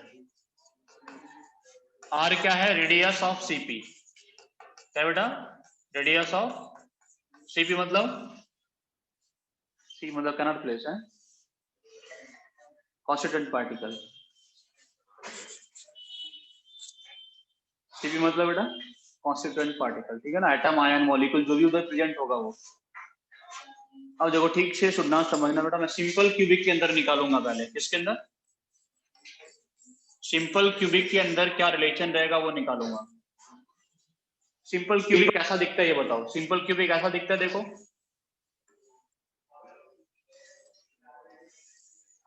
ऐसे दिखता है ना। पार्टिकल कहाँ कहाँ होता है बताओ सिंपल क्यूबिक में? सिर्फ कॉर्नर पे ऐसे होता है ना। बट एक ही फेस बनाना बहुत, एक ही फेस से मैं इसको समझाने का कोशिश करूंगा। बेटा ये फेस को इधर बना लूं मैं, इस फेस को यहाँ बना रहा हूँ। देखो ऐसा होगा, एक पार्टी एटम इधर, एक एटम इधर, एक एटम इधर, एक एटम इधर, ऐसे होगा ना? यहाँ या ना? सॉलिड है कि लिक्विड गैस, क्या पढ़ रहे हो तुम? सॉलिड। एटम्स एक दूसरे के बिल्कुल क्लोज जितना हो सकते हैं। यहाँ से यहाँ तक का डिस्टेंस क्या है बेटा? यहाँ से यहाँ तक का डिस्टेंस क्या है? Edge length. और ये किसके इक्वल आएगा बेटा? 2r के इक्वल। तो एज इक्वल टू 2r होता है सिंपल क्यूबिक में। कितना होता है? Edge equal to 2r। बहुत आसान सा रिलेशन। समझ आया कुछ क्या बोला मैंने? Yes sir. नहीं आया कुछ समझ तुम लोगों को? ठीक है, एज इक्वल टू कितना होगा? 2r। सिंपल सा रिलेशन मेरा। ठीक है, कॉपी हुआ? जिसने भी लिखना स्टार्ट किया है। अब बातें करूंगा बेटा मैं किसकी? फेस सेंटर्ड क्यूबिक की, एफसीसी। एफसीसी कैसा दिखता है उसको तुम लोग बताओ। देखो एक ही फेस उसका ही बनाएंगे, बट एफसीसी ऐसा दिखता है। देखो पार्टिकल कहाँ होगा? कॉर्नर पे। कॉर्नर के साथ साथ में और कहाँ पे? फेसिस के सेंटर पे, ऐसे ना। देखो कॉर्नर, कॉर्नर के साथ साथ में कहाँ होगा? ये फेस का सेंटर, ऐसे ना। इसी को मैं बना रहा हूँ, सिर्फ एक ही फेस को जो ऊपर तुम लोगों को बनाया गया। ठीक है, देखो ये बीच वाला पार्टिकल ऐसे रखा होता है, ये वाला पार्टिकल। ठीक है, इसके पड़ोस में कौन रखे होते हैं बेटा? कॉर्नर। इसके पड़ोस में कौन रखे होते हैं? कॉर्नर्स रखो, जो एक दूसरे को टच बिल्कुल भी नहीं करते। समझ में आ रहे हैं क्या बोल रहा हूँ? इसके पड़ोस में क्या होता है बेटा, कॉर्नर्स हो जो एक दूसरे को टच नहीं करते, ठीक है। यहाँ से यहाँ तक का डिस्टेंस क्या होगा बेटा, एज लेंथ, यहाँ से यहाँ तक एज लेंथ, ये सब एज लेंथ है, आया ना, समझ आ रहा है मैंने क्या बोला, कोई दिक्कत यहाँ तक समझने में है क्या? ऐसा सोचो कंचे खेलो कभी, पहले तो मार्बल रखो चार, उनके बीच में एक रख दो, तो सब सेपरेट हो जाएंगे ना एक दूसरे से, टच करते रहेंगे कॉर्नर वाले, बिल्कुल नहीं करेंगे, टच नहीं कर सकते एक दूसरे को, ठीक है। समझ में आ रहा है मैं क्या बोल रहा हूँ, ठीक है। अच्छा क्रिकेट का बॉल रख लो, उसके बीच में एक बॉल रखो, टच नहीं कर पाएंगे, तो ऐसा ही कुछ कंडीशन एफसीसी का होता है। इसके जैसा ये है, इसके ठीक ऊपर इनको भी रख देते हैं हम लोग, एक पार्टिकल इधर से रख देते हैं, एक इधर से एक इधर से, बन गया एफसीसी, ठीक है। समझ आ रहा है कि नहीं आ रहा? तो बेटा यहां से यहां तक का डिस्टेंस ए है, ये क्या है ए, ये डिस्टेंस क्या है बेटा ए, ये पॉइंट ए है, ये पॉइंट ए है, ये पॉइंट बी है, ये पॉइंट सी है। तो तुम लोगों से पूछो ए सी कितना होगा, तुम लोग बोलोगे √2 है, हाँ या ना? Yes sir. इतना मैथ्स तो जानते होगे। ये एंगल कितना है बेटा 90 का, तो a square plus a square equals to ac square, ac equals to √2 है, √2 किसके इक्वल आएगा बेटा, यहाँ से यहाँ तक का डिस्टेंस r, ये 2r ये r, तो कितना होगा बेटा 4r। तो a किसके इक्वल होता है इसके केस में, 2√2r के इक्वल, a किसके इक्वल होगा बेटा 2√2r के इक्वल। समझ में आया क्या, कोई समस्या, कोई समस्या है क्या किसी को? एक इसके इक्वल होगा 2√2r के इक्वल होता है किसके केस में, in case of face centered cubic unit cell FCC के अंदर। लिखा सभी ने? Yes sir. अब लिखो बीसीसी, बॉडी सेंटर्ड क्यूबिक, क्या लिखो बेटा, बीसीसी बॉडी सेंटर्ड क्यूबिक, ठीक है ना। बॉडी सेंटर्ड क्यूबिक के अंदर हम क्लास के बाद में लेना, ठीक है बेटा। बॉडी सेंटर्ड क्यूबिक में क्या क्या रहता है वो बताओ आपको, ठीक है बताओ बेटा, बीसीसी के अंदर क्या रहेगा ये बताओ।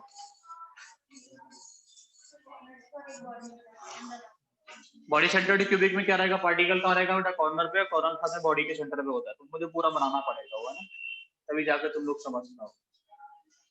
सुनो ठीक से बेटा, हम लोगों के पास में बीसीसी कैसा रहेगा वो, जैसे ना देखो बेटा बीसीसी ऐसा रहता है, अब ठीक से सुनना समझना तुम लोग, इसमें लिखना मत, इसमें थोड़ा सा पहले, जिन लोगों ने पहले पढ़ा है जिनको पता है वो दिक्कत नहीं है, लेकिन जिन लोगों ने नहीं पढ़ा वो ठीक से सुनना। देखो सर यहाँ पे एक पार्टिकल होगा यहाँ पे, ठीक है ना, एक पार्टिकल यहाँ पे होगा और एक पार्टिकल यहाँ पे। एक्चुअल में बीसीसी के अंदर particle along the body diagonal touch करते हैं, कैसे टच करते हैं, अलोंग बॉडी डायगोनल। आप सोचो कि रूम के अंदर एक बड़ा सा पार्टिकल सेंटर में रखते हैं, सेंटर में एक बड़ा पार्टिकल, उसके चारों तरफ 3D में 8 पार्टिकल रख रहे हैं जो एक दूसरे को टच नहीं करते। या फिर सोचो कि तुम लोगों ने बेटा देखो इसका एक्स एक्सिस के लॉन्ग लेंथ, पहले सुनो जो एक्स एक्सिस के लॉन्ग लेंथ, वाई एक्सिस के लॉन्ग लेंथ और जेड के लॉन्ग लेंथ कैसा होता है, सेम रहता है ना। अब सोचो तुम लोगों ने 4 मार्बल रखे नीचे, 4 रख लिए, उसके ऊपर रख दिया एक बीच में, उसके ऊपर फिर से 4 रख दो, तो क्या वो लेंथ बराबर हो पाएगा, सी वाला नहीं हो पाएगा ना। सी वाला लेंथ बराबर करने के लिए क्या करना पड़ेगा, मार्बल को थोड़ा और प्रेस करना पड़ेगा, जैसे प्रेस करोगे नीचे वाले पार्टिकल दूर दूर बिखर जाएंगे, हाँ या ना। उसी बिखरे हुए कंडीशन में ऊपर वाले 4 को रख दो, इट इज क्लियर। उसी बिखरे हुए कंडीशन में ऊपर वाले 4 को रख दो, तो कॉर्नर कोई भी आपस में एक दूसरे को टच नहीं करता है। कॉन्टैक्ट में किसके होते हैं, सारे के सारे पार्टिकल किसको टच करते हैं, बॉडी सेंटर को। तो अलोंग बॉडी डायगोनल अगर मैं आऊंगा तो मुझे मिलेगा कि पार्टिकल कैसा होगा, एक दूसरे के कॉन्टैक्ट में होगा, किसके अलोंग, अलोंग बॉडी डायगोनल। समझ आ रहा है मैं क्या बोल रहा हूँ, पार्टिकल एक दूसरे को कैसे टच करते हैं, अलोंग बॉडी डायगोनल एक दूसरे को टच करते हैं। समझ में आया यहाँ तक, कोई दिक्कत तो नहीं ना किसी को बेटा। चलो देखो यहां से यहां तक का डिस्टेंस होगा वो 4r होगा, कितना होगा 4r। चलो मुझे बताओ कि अब जो मैं पूछ रहा हूँ उसको एक एक करके बताना, ये डिस्टेंस कितना है बेटा ए, ये डिस्टेंस कितना है ए, ये डिस्टेंस कितना हो जाएगा, ये कितना हो जाएगा बेटा √2 है। ये डिस्टेंस कितना है, इनके बीच का एंगल कितना है, ये क्या हो जाएगा इसका हाइपोटेन्यूज, हो जाएगा कि नहीं हो जाएगा, ये ए, ये बी, ये सी। समझ में आ रहा है कि नहीं आ रहा। In this triangle √2a² plus A square is equal to A C square, हाँ या ना। बड़ा यहाँ से अगर ए सी निकाल के लाओगे, ए सी कितना मिलेगा तुम लोगों को, ए सी मिलेगा √3। तो याद रखना बॉडी डायगोनल का डिस्टेंस कितना होता है, √3। कितना होता है बेटा, √3 है। वो किसके इक्वल होगा, 4r। ए किसके इक्वल होगा बेटा, 4/√3r। किसके इक्वल होगा, 4/√3r के इक्वल होता है। समझ में आया, कोई दिक्कत इसको समझने में किसी को हो तो मुझे बताओ। नीचे वाला ट्रायंगल क्लियर था, ऊपर वाला ट्रायंगल क्लियर है। इस फेस को देखो, नीचे वाले को देखो, ये कॉर्नर यहां से डायगोनल ड्रॉ कर लिया ऐसे, √2a, ये वाला और ये वाला ऐसे मिलाकर ट्रायंगल बन जाएगा। फिर जो इधर दिख रहा था ऐसे, और ये फिर ऐसे ट्रायंगल बना दिया।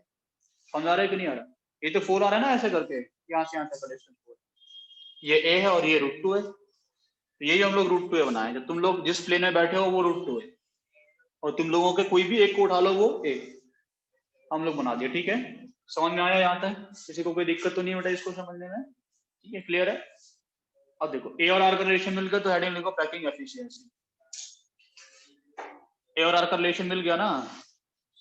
अब बात करो, हम लोग किसकी बातें करेंगे बेटा, पैकिंग एफिशिएंसी की। तुम लोग में से कोई बताओ पैकिंग एफिशिएंसी क्या होता है। पैकिंग एफिशिएंसी क्या होता है बेटा, पैकिंग एफिशिएंसी बताओ। Packing efficiency is percentage of occupied space. क्या होता है बेटा, कितना परसेंट स्पेस ऑक्यूपाइड है उसका, मतलब कितना परसेंट स्पेस क्या है बेटा ऑक्यूपाइड है, वही क्या होता है, पैकिंग एफिशिएंसी। ठीक है ना, तो packing efficiency is percentage of occupied space.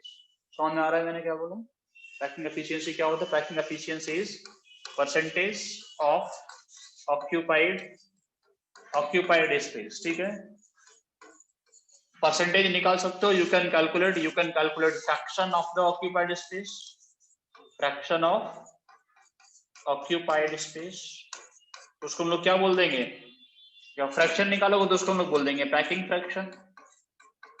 क्या बोल देंगे उसको हम लोग, पैकिंग फ्रैक्शन बोल देंगे। तो फ्रैक्शन ऑफ ऑक्यूपाइड स्पेस या परसेंटेज ऑफ ऑक्यूपाइड स्पेस, हम लोगों के पास में क्या होगा बेटा, पैकिंग एफिशिएंसी। ठीक है, समझ में आ रहा है।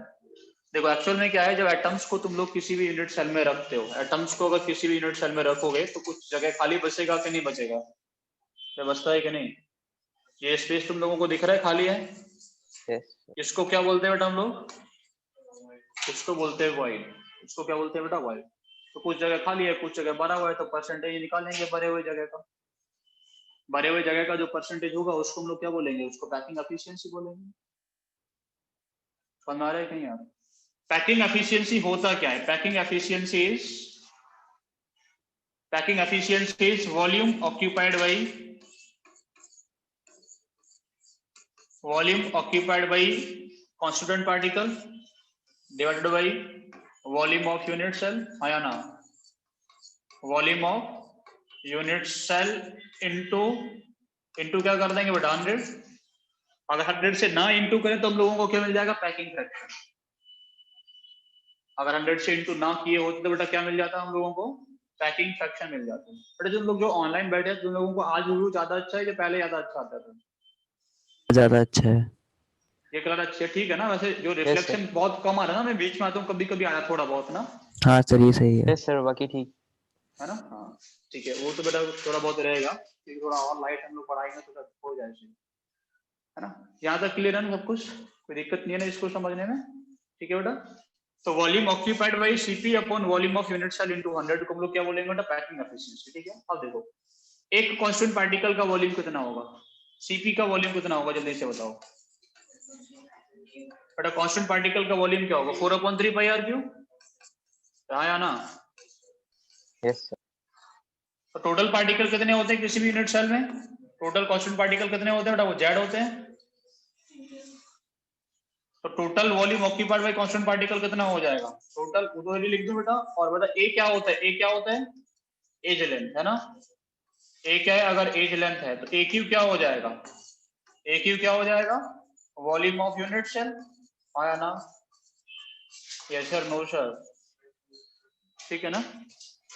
AQ क्या हो जाएगा, वॉल्यूम ऑफ यूनिट सेल हो जाएगा। तो पैकिंग एफिशिएंसी क्या निकल के आएगा, packing efficiency will be equal to Z into 4/3 pi RQ upon AQ into 100। ये सिंपल फॉर्मूला बना, Z into 4/3 pi RQ upon AQ into 100। ये क्या होता है बेटा, पैकिंग एफिशिएंसी। समझ आ रहा है? इतना ही क्वेश्चन लोगों को अभी।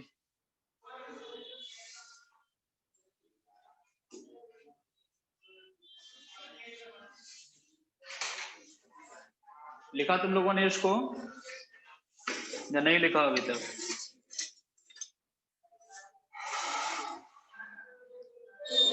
लिखा सभी ने? हो गया यहाँ तक? क्लियर है? कोई दिक्कत नहीं है यहाँ तक समझने में? ठीक है, तो हम बेटा अलग अलग यूनिट सेल का पैकिंग एफिशिएंसी निकालेंगे। जैसे कौन से का निकाले, सिंपल का, BCC का, FCC का, ठीक है ना। अनसेंटर्ड होता नहीं सिंपल क्यूबिक में, तो उसको पढ़ नहीं रहे, ठीक है। क्लासिफिकेशन ऐसे पढ़ा दिए। इसमें तुम लोगों से पूछो सिंपल क्यूबिक का पैकिंग एफिशिएंसी कितना होगा, तो तुम लोगों के सामने लिख दूं सिंपल क्यूबिक। आपसे पूछेगा सिंपल क्यूबिक का पैकिंग एफिशिएंसी कितना होगा, तो सिंपल क्यूबिक में Z कितना होता है ये बताओ मुझे। एक इसके ऊपर होता है, पैकिंग एफिशिएंसी कितना हो जाएगा बेटा, 1 into 4/3 pi RQ upon 2R का होल क्यूब इंटू 100। इतने होगा कि नहीं होगा? तो कितना आएगा, 52 पॉइंट कितना आता है, 52%, 52.4%। ठीक है, सॉल्व कर लो कि कितना आ जाएगा, 52.4%। समझ आ रहा है कि नहीं आ रहा? आपसे पूछा पैकिंग फ्रैक्शन कितना होगा, तो कितना होगा बेटा, हाँ 0.524। वाइड फ्रैक्शन कितना होगा, तो 1 माइनस 0.524, 0.476। ऐसा ही है ना? समझ आ रहा है कि नहीं आ रहा?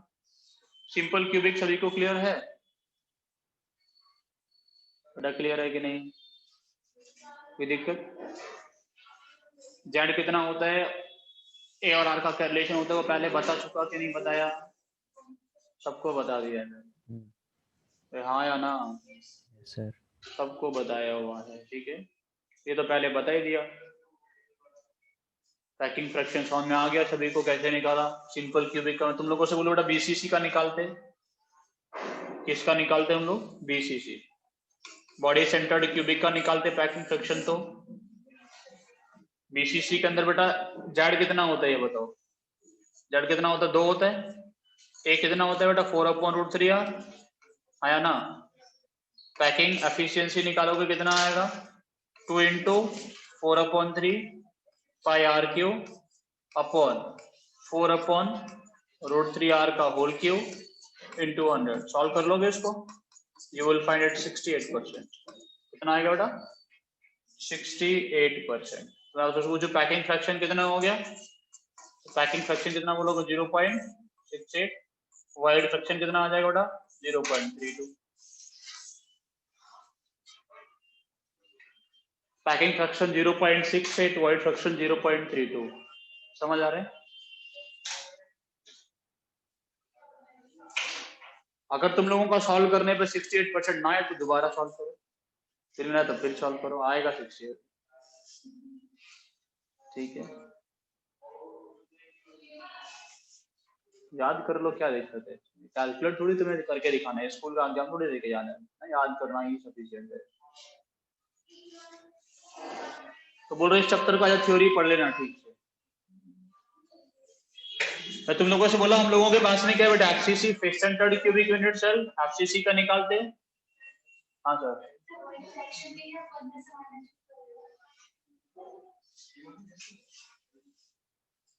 सब कुछ मिला के कितना होगा, पैकिंग एफिशिएंसी कितना हो सकता है मैक्सिमम बेटा? कोई भी चीज परसेंटेज निकालते हो कितने में से निकालते हो, तो मैक्सिमम कितना हो सकता है? 120% हो सकता है क्या किसी का? नहीं हो सकता ना। तो फ्रैक्शन कितना हो सकता है मैक्सिमम? जैसे हम लोग परसेंटेज निकालते हैं आउट ऑफ 100, फ्रैक्शन निकालते हैं आउट ऑफ 1। फ्रैक्शन का मतलब क्या है, तुम्हारे पास एक एप्पल ये है ना, इसको तुम कई पार्ट में काट दिए, ये वाले पार्ट का क्या फ्रैक्शन है ये पूछ रहे हैं ना हम, ये वाले पार्ट का क्या फ्रैक्शन है ये पूछ रहे हैं ना। तो खाली जगह बड़े जगह का फ्रैक्शन पूछ रहे हैं, तो खाली और बड़ा सब कुछ मिला के एक ही आएगा ना, तो 2 यूनिट सेल बनेंगे, तो ये इसमें क्या पूछने वाली बात। ठीक है बेटा, एफसीसी, एफसीसी के अंदर बेटा जेड कितना होता है बोलो, एफसीसी का जेड ही भूल गए, 4 जेड कितना होता है, 4 होता है बेटा, एक इसके इक्वल होता है, एक कितना होता है 2√2r के इक्वल। पैकिंग एफिशिएंसी कितना आएगा बेटा 4 × 4/3 पाई r क्यूब, 4/3 पाई r क्यूब। ठीक है बेटा, अपॉन a क्यूब की जगह रखेंगे तो 2√2r का होल क्यूब इंटू 100। ये सब जो मैं अब तो पढ़ा रहा हूँ सब बोर्ड में भी तुम लोग पढ़ के आए हो, ये आएगा 74% 12th में ना, पढ़ के आए हो, नहीं पढ़ाया तो पैकिंग एफिशिएंसी हो गया बेटा, कोई दिक्कत नहीं था, 11th में डाल दिया ऐसे चैप्टर उठा के। 0.74 वाइड फ्रैक्शन हो जाएगा बेटा कितना 0.26। ठीक है, this is the maximum packing fraction in 3 dimension. ठीक है ना, 3D का मैक्सिमम पैकिंग फ्रैक्शन होता है। अब सुन लो कोई दिक्कत नहीं है, एक इसका मैक्सिमम पैकिंग फ्रैक्शन बेटा 3 डायमेंशन का मैक्सिमम पैकिंग फ्रैक्शन होता है। समझ आ रहा है क्या बोला मैंने, कोई दिक्कत यहाँ तक है क्या, कोई दिक्कत नहीं है, समझ आया कुछ। आगे आगे लिखो कोऑर्डिनेशन नंबर, क्या लिखोगे कोऑर्डिनेशन नंबर।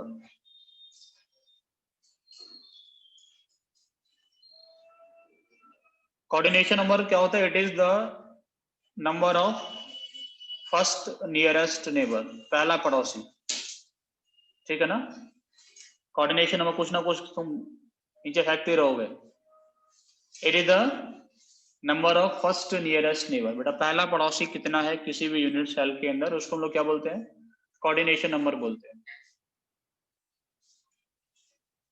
ठीक है, it is the number of first nearest neighbour, बेटा किसी भी यूनिट सेल में पहला पड़ोसी कितना है उसको हम लोग क्या बोलते हैं कोऑर्डिनेशन नंबर बोलते हैं। समझ में आ रहा है मैं क्या बोल रहा हूँ, first nearest neighbour is known as coordination number, पहला पड़ोसी। अब पहला पड़ोसी का डिस्टेंस हर यूनिट सेल के अंदर अलग अलग हो सकता है कि नहीं हो सकता है ना।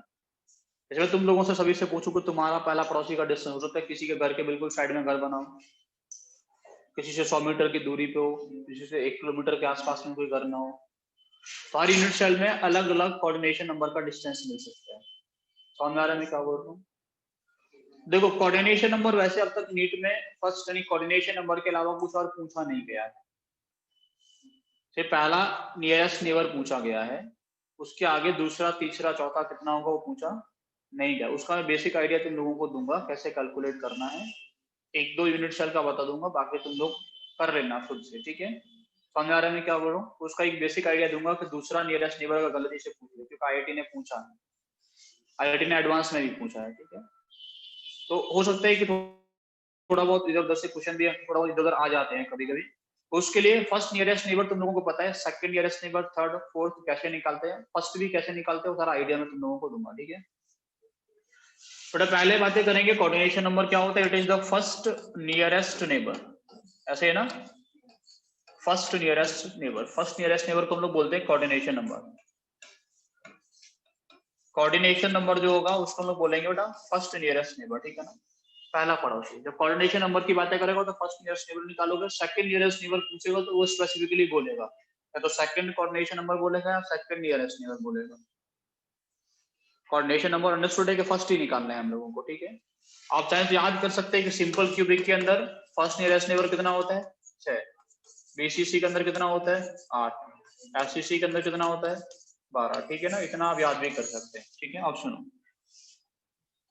पहले बात करूंगा सिंपल क्यूबिक के अंदर कोऑर्डिनेशन नंबर कितना होता है और कितने डिस्टेंस पे मिलता है, ये हम लोग बात करेंगे। ठीक है बेटा, अगर किसी भी यूनिट सेल के अंदर आपको ये पता करना है कि कोऑर्डिनेशन नंबर कितना है, पहला पड़ोसी कितना है, दूसरा पड़ोसी कितना है, तीसरा पड़ोसी कितना है, तो पहले तुम्हें हर पार्टिकल का डिस्टेंस सही से पता होना बहुत जरूरी है ना। समझ आ रहा है मैं क्या बोल रहा हूँ। तो ऐसा सोचो मेरे पास में एक यूनिट सेल है, इस यूनिट सेल के अंदर तुम लोग कोऑर्डिनेशन नंबर निकालने जा रहे हो, इस यूनिट सेल के अंदर अगर तुम लोग कोऑर्डिनेशन नंबर निकालने जा रहे हो तो बेटा क्या होगा, ये वाला पार्टिकल, ये वाला पार्टिकल, ये सब पार्टिकल तुम लोगों ने लिख लिए, ठीक है। समझ आ रहा है मैं क्या बोल रहा हूँ। एक बात ये और लिखना बेटा, कोऑर्डिनेशन नंबर होता है it is calculated in the entire lattice. बेटा किसने कैलकुलेट किया था, it is calculated in the entire, but ये लैटिस में कैलकुलेट किया था, ना कि किसी यूनिट सेल में। समझ आ रहा है मैं क्या बोल रहा हूँ। किसी एक यूनिट सेल में कोऑर्डिनेशन नंबर निकालने बेटा तो बहुत आसान सा था। तो coordination number is calculated in the entire lattice, पूरे के पूरे लैटिस में निकालेंगे, ना कि किसी पर्टिकुलर यूनिट सेल में निकाला जाता है। समझ आ रहा है कि नहीं आ रहा है। तो सबसे पहली बात हम लोग ये देखेंगे कि कौन सा वाला पार्टिकल कम डिस्टेंस पे, कौन उससे ज्यादा है, कौन उससे ज्यादा है, ठीक है।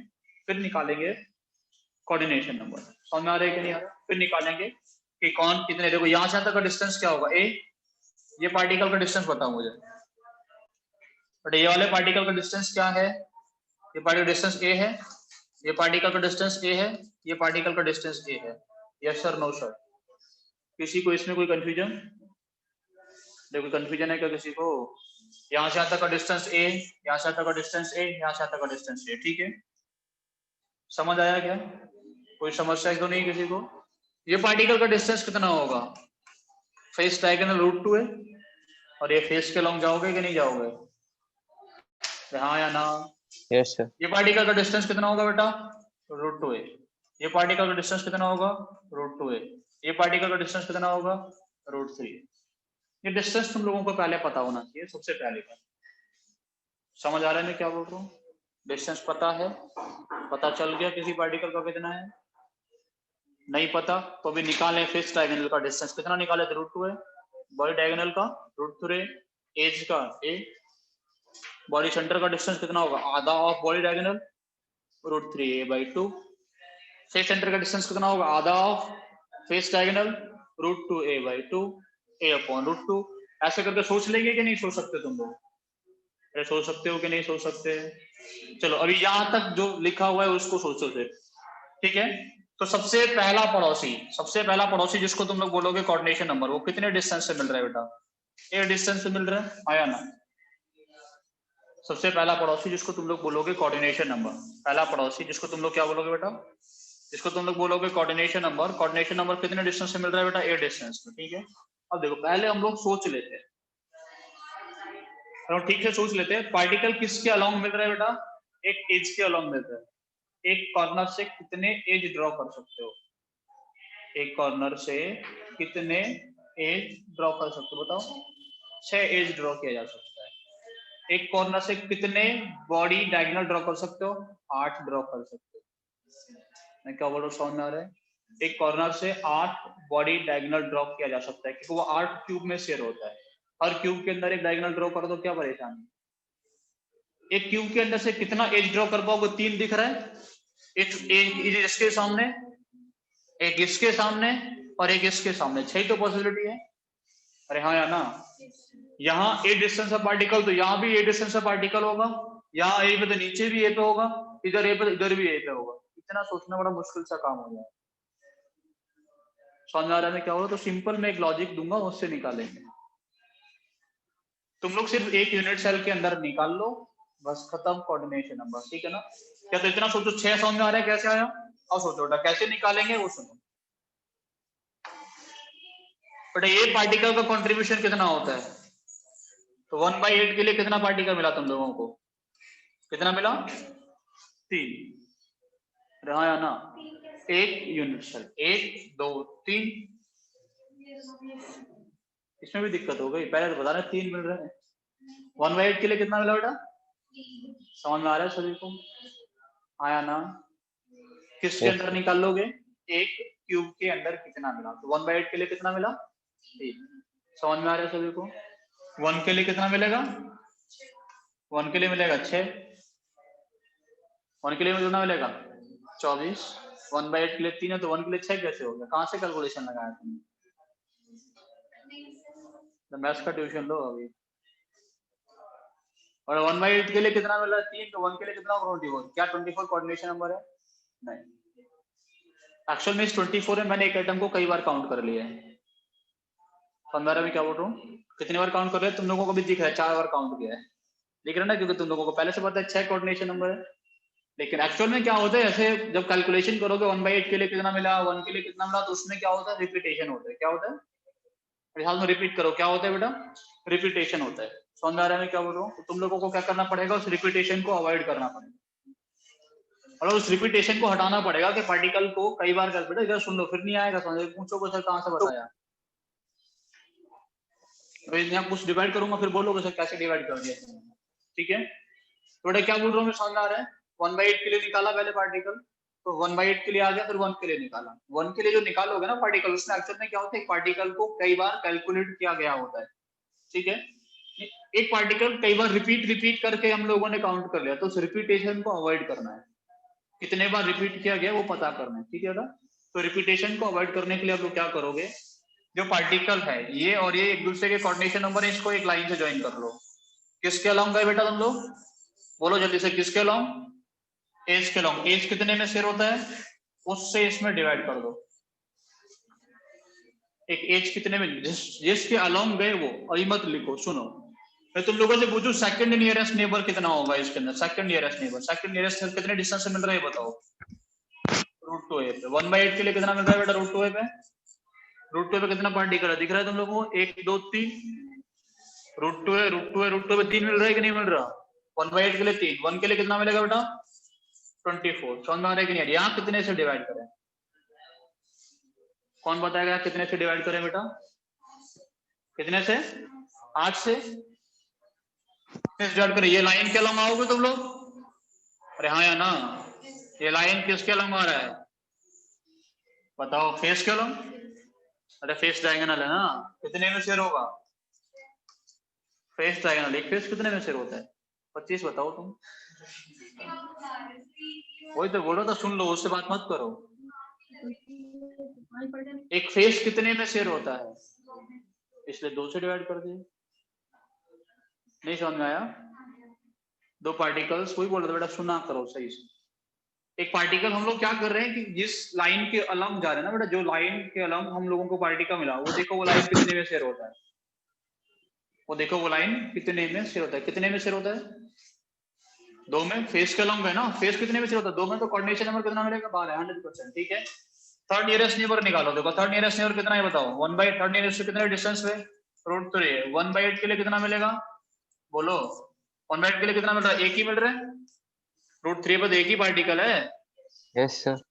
1 के लिए कितना मिलेगा 8, कितने से डिवाइड करें,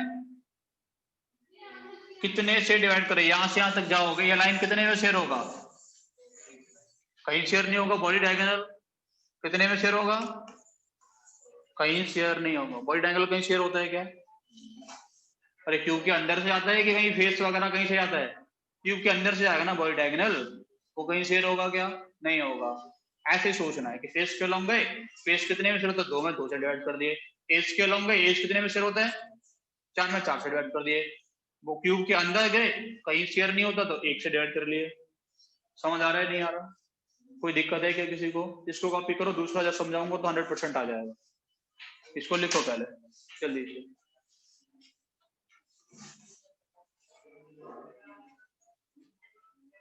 लिख लिया तुमने,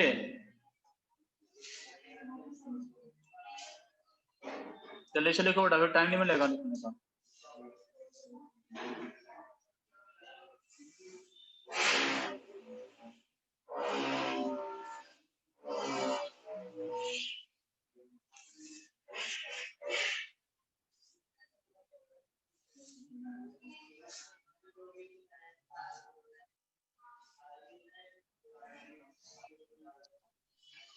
हो गया इतना सभी का, यस सर।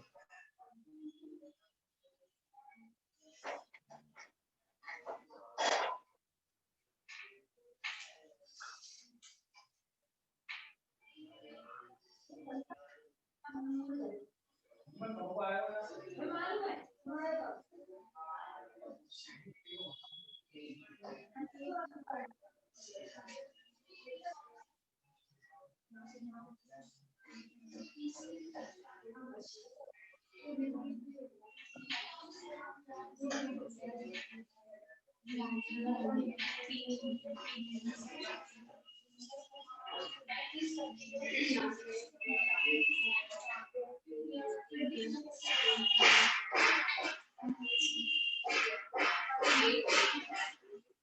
लो बेटा, हो गया ना तेरा कॉपी सभी का? देखो मैं अभी बॉडी सेंटर्ड क्यूबिक का निकालूंगा, तुम लोगों को पूरा आइडिया लग जाएगा करने क्या वाले हैं, ठीक है ना? बिना लिखे बस तुम लोग मुझे ये बताते रहना कितने से डिवाइड करना है, जल्दी जल्दी सब लोगों की आवाज आनी चाहिए उसमें, ठीक है? बस ये बताते रहना कि कितने से हम लोगों को इसको डिवाइड करना है, कितने से डिवाइड करें ये बताना है, ठीक है? अर्जुन, गौरांगी, स्नेहा, सब लोगों को बताना, ठीक है बेटा? कितने से हम लोग किस वैल्यू से डिवाइड करें, बस ये बताते रहना। ऐसा समझूंगा तुम लोगों को आ गया है, ठीक है? चलो हटा दें इसको। चलिए सर, पहला नियरेस्ट नेबर मैं आपको बताता हूँ बेटा, हम लोगों के पास में कौन सा वाला यूनिट चल रहा है? BCC, body centred cubic. BCC के अंदर पार्टिकल्स का डिस्टेंस किसका क्या होता है वो मैं आप लोगों को बता देता हूँ अभी, ठीक है? तुम लोग भी बता सकते हो।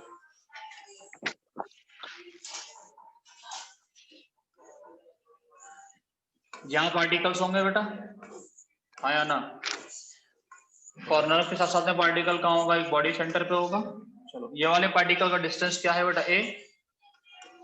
ये वाले पार्टिकल का डिस्टेंस ए है, ये वाले पार्टिकल का डिस्टेंस ए है। ये तीन पार्टिकल ए डिस्टेंस पे है, दिख रहा है ए वाला? ये वाला पार्टिकल का डिस्टेंस कितना है बेटा? ये वाले पार्टिकल का डिस्टेंस कितना है? √2a। यहाँ पे एक पार्टिकल होगा, उसका डिस्टेंस कितना होगा? √2a। ये वाले पार्टिकल का डिस्टेंस √2a, ये वाले पार्टिकल का डिस्टेंस √3a। पहले लिख चुके हैं ना? ये वाले पार्टिकल का डिस्टेंस कितना होगा? √3a/2। तो इन सब में सबसे छोटा डिस्टेंस क्या है? √3a/2। 3a/2 समझ में आ रहा है सभी को? तो कोऑर्डिनेशन नंबर कहाँ मिलेगा बेटा तुम लोगों को? √3a/2 डिस्टेंस से मिलेगा। कोऑर्डिनेशन नंबर कहाँ मिलेगा बेटा? √3a/2 पे। किसके लिए चेक कर रहे हो बेटा? इसके लिए आया ना? इसका कितना कंट्रीब्यूशन होता है? 1/8 के लिए कितना पार्टिकल मिलेगा तुम लोगों को? 1। तो 1 के लिए कितना मिलेगा बेटा? 8। कितने से डिवाइड करूंगा अर्जुन? सर 1 से 1 से ना बेटा, क्योंकि 1 से बॉडी सेंटर पे जा रहे हैं ना, बॉडी सेंटर। हाँ सर 1 से तो पार्टिकल कहाँ मिलेगा? Along body diagonal.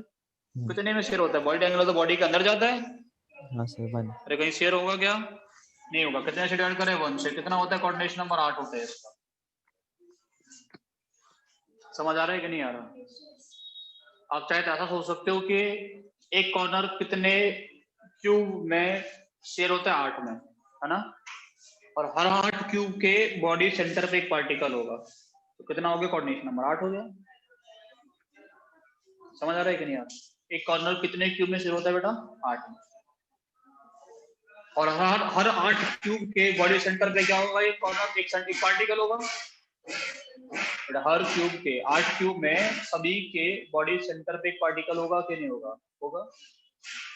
समझ आ रहा है मैं क्या बोल रहा हूँ? कोई दिक्कत तो नहीं इस बात को समझने में?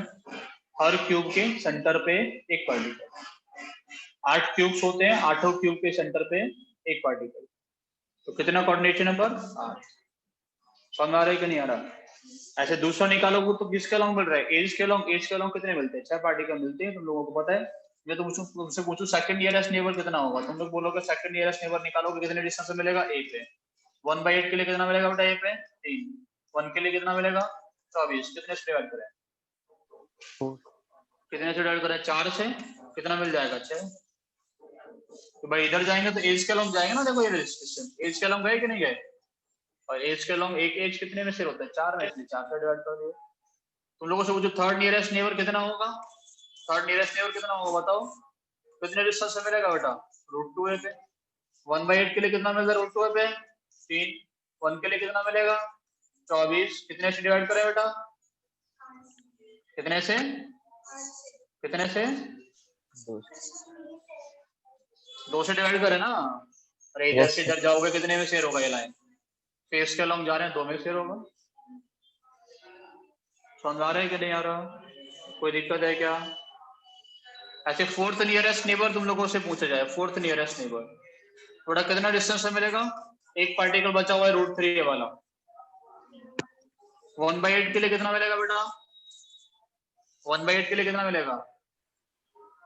1/8 के लिए 1 के लिए 8, कितने से डिवाइड करना पड़ेगा इसको? 1 से, कितना मिलेगा? 8। समझ में आ रहा है कि नहीं आ रहा? कोई दिक्कत नहीं है। मैं तुम लोगों से पूछूं लिखना बेटा, मैं तुम लोगों से पूछूं 10th नियरेस्ट नेबर क्या होगा in simple cubic unit cell. Simple में 10th नियरेस्ट नेबर कितना होगा? सिंपल में 10th नियरेस्ट नेबर कितना होगा? तो कितने से बेटा, कितने तक मिल रहा था? 3 तक, 3 से डिवाइड कर दो। 10th नियरेस्ट नेबर पूछो तुम लोगों से कितना होगा, तो फर्स्ट नियरेस्ट नेबर पता है कितना होता है? 6। सेकंड कितना होता है बेटा, जल्दी से बताओ? 8 होता है कि 12 होता था? 12। थर्ड नियरेस्ट नेबर कितना था बेटा? फोर्थ नियरेस्ट नेबर कितना होगा? फोर्थ ये होगा बेटा।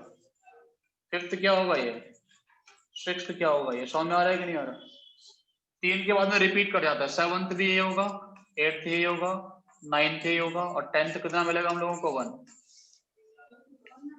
मतलब क्या करो, 3 के बाद रिपीटेशन, 3 के बाद 3 से डिवाइड कर दो। कितने बार गया? 3 बार। रिमाइंडर आया 1, तो कितना आ गया? मतलब 6 हो गया। समझ में आया कि नहीं आया? अरे 3 के बाद रिपीटेशन है, तो 3 से तो पूरा पूरा डिवाइड हो गया ना। 1 2 3, 9th जो होगा वो कितना होगा? वो 8 होगा ना, कंप्लीट डिवाइड। 3 का मल्टीपल नहीं आ रहा समझ में? 3 के बाद रिपीटेशन, 3 के बाद रिपीटेशन में तुम लोगों से पूछो, इसमें मैं तुम लोगों से पूछूं कि फोर्थ नियरेस्ट नेबर कितना होगा, तो बताओ इस क्यूब के अंदर कुछ मिलेगा? मिलेगा कि नहीं? फोर्थ कहाँ मिलेगा? इसको और बढ़ा दो, यहाँ मिलेगा ना, एक और ए जाके आगे, यस तो 2a डिस्टेंस से मिलेगा कि नहीं मिलेगा? इसको आगे बढ़ा दो, कितना मिलेगा? 2a। इसको और कौन था? ए। इसको आगे बढ़ा के कहाँ मिलेगा? 2a। मतलब जितना पहले डिस्टेंस उसका डबल डबल में मिलने लगेगा। समझ आ रहा है कि नहीं? फिफ्थ कितना मिलेगा? तो इसी के आगे √2a का डबल। सिक्स कितना मिलेगा? √3a का डबल। ऐसे करके मिलेंगे ना पार्टिकल्स। बीसीसी में 4 के बाद में रिपीट कर रहा है। 4 तक तो मिल रहा है ना एक यूनिट सेल के अंदर, उसके बाद में क्या करेगा? रिपीट करेगा। बीसीसी में 4 के बाद में रिपीट करता है, सिंपल क्यूबिक में 3 के बाद में रिपीट करता है। तो उसमें 4 का मल्टीपल ढूंढ लो, इसमें 3 का मल्टीपल ढूंढ लो, उसका 1 2 3 काउंट कर लो। जब तुम लोगों से पूछा होता कि 10th नियरेस्ट नेबर तुम लोगों ने सिंपल का निकाला, मैं तुम लोगों से पूछा 10th नियरेस्ट नेबर बीसीसी का कितना होता, तुम लोग क्या करते? 10 को कितने से डिवाइड करते थे? 4 से। कितने बार आता है? 2 बार। 2 रिमाइंडर आता है। सेकंड नियरेस्ट नेबर निकालना है, आया ना? अगर रिमाइंडर 0 आए तो फोर्थ नियरेस्ट नेबर, अगर 1 आए तो फर्स्ट, 2 आए तो सेकंड, थर्ड आए तो 3 आए तो थर्ड, 4 तो आएगा नहीं रिमाइंडर। आ सकता है, आ जाएगा कि नहीं आएगा? 4 से डिवाइड करने पर 4 रिमाइंडर आ जाएगा क्या? फिर क्यों इसमें टेंशन ले रहे हो तुम लोग? मुंह बना के बैठ गए तुम लोग। वो तो 4 आएगा रिमाइंडर, तुम लोग कह रहे हो पता नहीं क्या कर दिया सबने। 4 से डिवाइड करने पर 4 रिमाइंडर आ सकता है, नो सर। इसमें क्या टेंशन लेने की बात? मुंह बना के क्यों बैठ गए तुम लोग? रिमाइंडर 4 नहीं आएगा। समझ आ रहा है मैं क्या बोल रहा हूँ? हो गया इतना? 4 के बाद में रिपीट। वैसे तुम लोगों को पूछेगा ना इतना ये चीजें, तुम लोगों को सिर्फ एक फर्स्ट कोऑर्डिनेशन नंबर याद रख लो, रट लो बस, पूछ लो। पागल वागल हो गए तो फिर आरोप लगेगा। लिखो इसको।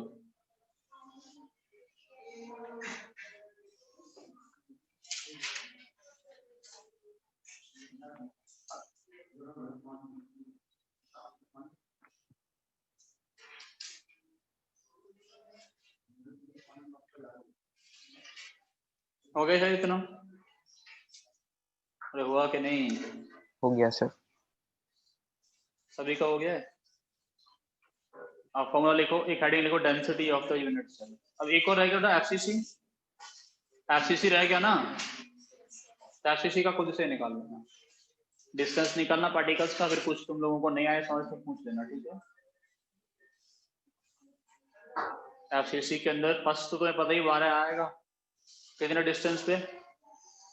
फेस के सेंटर वाला, √2a/2 यानी a/√2 डिस्टेंस में आएगा। सेकंड आएगा ए पे, थर्ड कहाँ आएगा, फोर्थ कहाँ आएगा, फिफ्थ कहाँ आएगा, 6 तक मिलता है उसमें। ठीक है, सारे पार्टिकल्स का वाला डिस्टेंस लिखना घर पे जाके, दिमाग चलाना, फिर उसका आंसर देना। ठीक है, नेक्स्ट क्या लिखोगे तुम लोग अब? डेंसिटी ऑफ यूनिट सेल, उसका में कराएंगे पैकिंग। पहले कर लिखेंगे आप लोग density of unit cell. Density क्या होता है तुम लोगों को पता है होता? डेंसिटी का फॉर्मूला क्या होता है बेटा? मास अपॉन वॉल्यूम, है या ना? बस, तो डेंसिटी ऑफ यूनिट सेल में लिखो it is the mass of unit cell upon volume of unit cell. हाँ, ऐसे होगा कि नहीं होगा बेटा? अगर तुम लोग लिखो डेंसिटी ऑफ यूनिट सेल, और डेंसिटी ऑफ यूनिट सेल कैसा होगा बताओ? It is equals to mass upon volume. अरे हाँ या ना? Mass of unit cell upon volume of unit, इसी को डेंसिटी बोलते हैं। हो गया? कुछ और हेडिंग लिखो है बेटा? वॉल्यूम कैसे निकालोगे? ए क्या है? ए का यूनिट सेल का एज लेंथ, तो ए क्यू क्या होगा बेटा? वॉल्यूम। ए क्यू हो जाएगा वॉल्यूम। वॉल्यूम तो मिल गया। अभी बात है मास ऑफ यूनिट सेल निकालने की। बेटा अगर मान लो कोई भी यूनिट सेल में what ever the particle is, कोई पार्टिकल क्या होगा, मतलब सोडियम का लैटिस है, सोडियम का यूनिट सेल है, मैग्नीशियम का, NaCl का, जिसका भी होगा उसका कुछ ना कुछ मोलर मास होगा कि नहीं होगा? है ऐसे है। m क्या है बेटा? m is the molar mass. m क्या है बेटा? अगर molar mass of the particle है, m मान लेते हैं, m तो मोलर मास तो पता होगा, सोडियम है तो तुम्हें मोलर मास पता होता है कि नहीं पता होता उसका?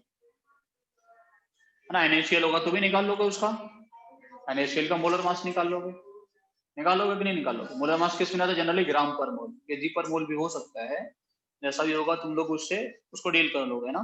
समझ आया मैंने क्या बोला? तो अगर मोलर मास m है तो एक पार्टिकल का मास कितना होगा ये बताइए? अगर मोलर मास m है तो एक पार्टिकल का मास कितना होगा? 1/m। Yes, sir. 1/n। भाई मोलर मास कितना m है? m इज मोलर मास, लिखा है तुम लोगों के सामने। तो मैं तुम लोगों से पूछ रहा हूँ कि एक पार्टिकल का मास कितना होगा? Mass of one particle m/n होगा ना? तुमने 1/n ही कर दिया। ठीक है बेटा, क्या है? m is the molar mass, तो मास ऑफ वन पार्टिकल कितना होगा? जल्दी से बताओ। m/n। समझ में आ रहा है कि नहीं आ रहा? मास ऑफ वन पार्टिकल कितना हो जाएगा बेटा? That will be equals to m/na। Yes sir, no sir? क्योंकि na पार्टिकल का मास होता है उसको मोलर मास बोलते हैं। समझ आ रहा है तुम लोगों को? अब मैं तुम लोगों से पूछूं कि बेटा मास ऑफ यूनिट सेल क्या होगा? मास ऑफ यूनिट सेल कितना होगा? बताओ जल्दी से, मास ऑफ यूनिट सेल क्या होगा? Z into m/na। आया ना? ये बात सभी को समझ में आई? क्योंकि एक यूनिट सेल में कितने पार्टिकल्स होते हैं? Z। तो मास ऑफ यूनिट सेल कितना हो जाएगा? Z into, mass of unit cell किस वजह से? पार्टिकल्स की वजह से ना। तो Z इंटू m/na होगा। तो देखो तुम लोगों को दोनों चीजें मिल गई। तुम लोगों को वॉल्यूम ऑफ यूनिट सेल मिल गया और तुम लोगों को मास ऑफ यूनिट सेल मिल गया। तो डेंसिटी क्या हो जाएगा बेटा? Mass of unit cell upon volume. समझ में आ रहा है कि नहीं आ रहा? ये फॉर्मूला होता है डेंसिटी निकालने का। तो डेंसिटी सिंपल लिखोगे Z into m upon AQ into Na। Z into m upon AQ into Na। समझ आ रहा है मैं क्या बोल रहा हूँ तुम लोगों को? कोई दिक्कत इसको समझने में है क्या? Z क्या है बेटा? टोटल कंट्रीब्यूटिंग एटम्स, आया ना? टोटल कंट्रीब्यूटिंग एटम्स है। m क्या है बेटा? Molar mass. A क्या है बेटा? A क्या है? ठीक है ना? Na तो तुम लोगों को पता ही है। Na मतलब सोडियम एटम, है ना? सोडियम एटम है कि नहीं है ना? हाँ, एवोगैड्रो नंबर 6.022 वाला ना? हाँ वही, ठीक है ना? 6.022 इंटू 10⁻23 है ना? ऐसे होता है, हाँ ना? ऐसे ही होता है कुछ। ठीक है, निकाल लोगे यहाँ से डेंसिटी। सिंपल डेंसिटी का क्वेश्चन बनेगा, वो हम लोग करा देंगे। ठीक है, थोड़ा नेक्स्ट क्लास में हम लोग क्या अभी टाइम हो गया क्लास का नहीं हुआ? बहुत ज्यादा ठीक है, तो अभी तुम्हारा 15 मिनट का ब्रेक रहेगा 12 बजे तक। 12 बजे से बायो की क्लासेस। आज भी फिजिक्स की क्लास नहीं है, ठीक है। तो यहाँ तक clear, Z into M upon A Q into N है। ये फॉर्मूले से तुम लोग 2-4 क्वेश्चन प्रैक्टिस कर लो एनसीईआरटी से, तब तक फिर हम करा देंगे, ठीक है ना नेक्स्ट क्लास। लेकिन 2-3 क्वेश्चन एनसीईआरटी में इस फॉर्मूले को अच्छे हैं, एग्जांपल्स दोनों ही अच्छे हैं जो एनसीईआरटी में है, तो दोनों ही अच्छे एग्जांपल्स हैं, ठीक है ना। उनमें सोचना पड़ता है, दोनों ही अच्छे हैं, दोनों एग्जांपल्स को करो और उसके बाद में एक्सरसाइज में वो 2-3 क्वेश्चन है उनको प्रैक्टिस करो तब तक, ठीक है। बाकी मिलते हैं बेटा कल, हम लोग पैकिंग पढ़ेंगे। पैकिंग, जब पैकिंग पढ़ेंगे तो वर्ड वगैरह कुछ आएगा, एक नए टाइप का यूनिट चलाएगा हेक्सागोनल फुल पैकिंग, सर तो देखते हैं। हाँ सर बेटा कल संडे है, कल संडे है ना, कल संडे को तुम लोगों की क्लास होगी केमिस्ट्री की 11 बजे, और कल फिजिक्स की क्लास नहीं होगी तो 10 बजे, और 10:30 पे रख लेते, ठीक है ना। 10:30 पे केमिस्ट्री की क्लास होगी कल, ठीक है ना। तो तुम लोगों को दोनों मोड में हो जाएगी, मतलब ऑनलाइन ऑफलाइन, तुम लोगों को सेंटर आना है, सिंपल कहने का मतलब, ठीक है। हाँ यही पढ़ाएंगे, यही कंटिन्यू करेंगे और हाँ सर बताओ क्या कर रहे थे, कोई कुछ कह रहा था? यस सर, वो जो सर आपने यूपीएससी वाला क्वेश्चन दिया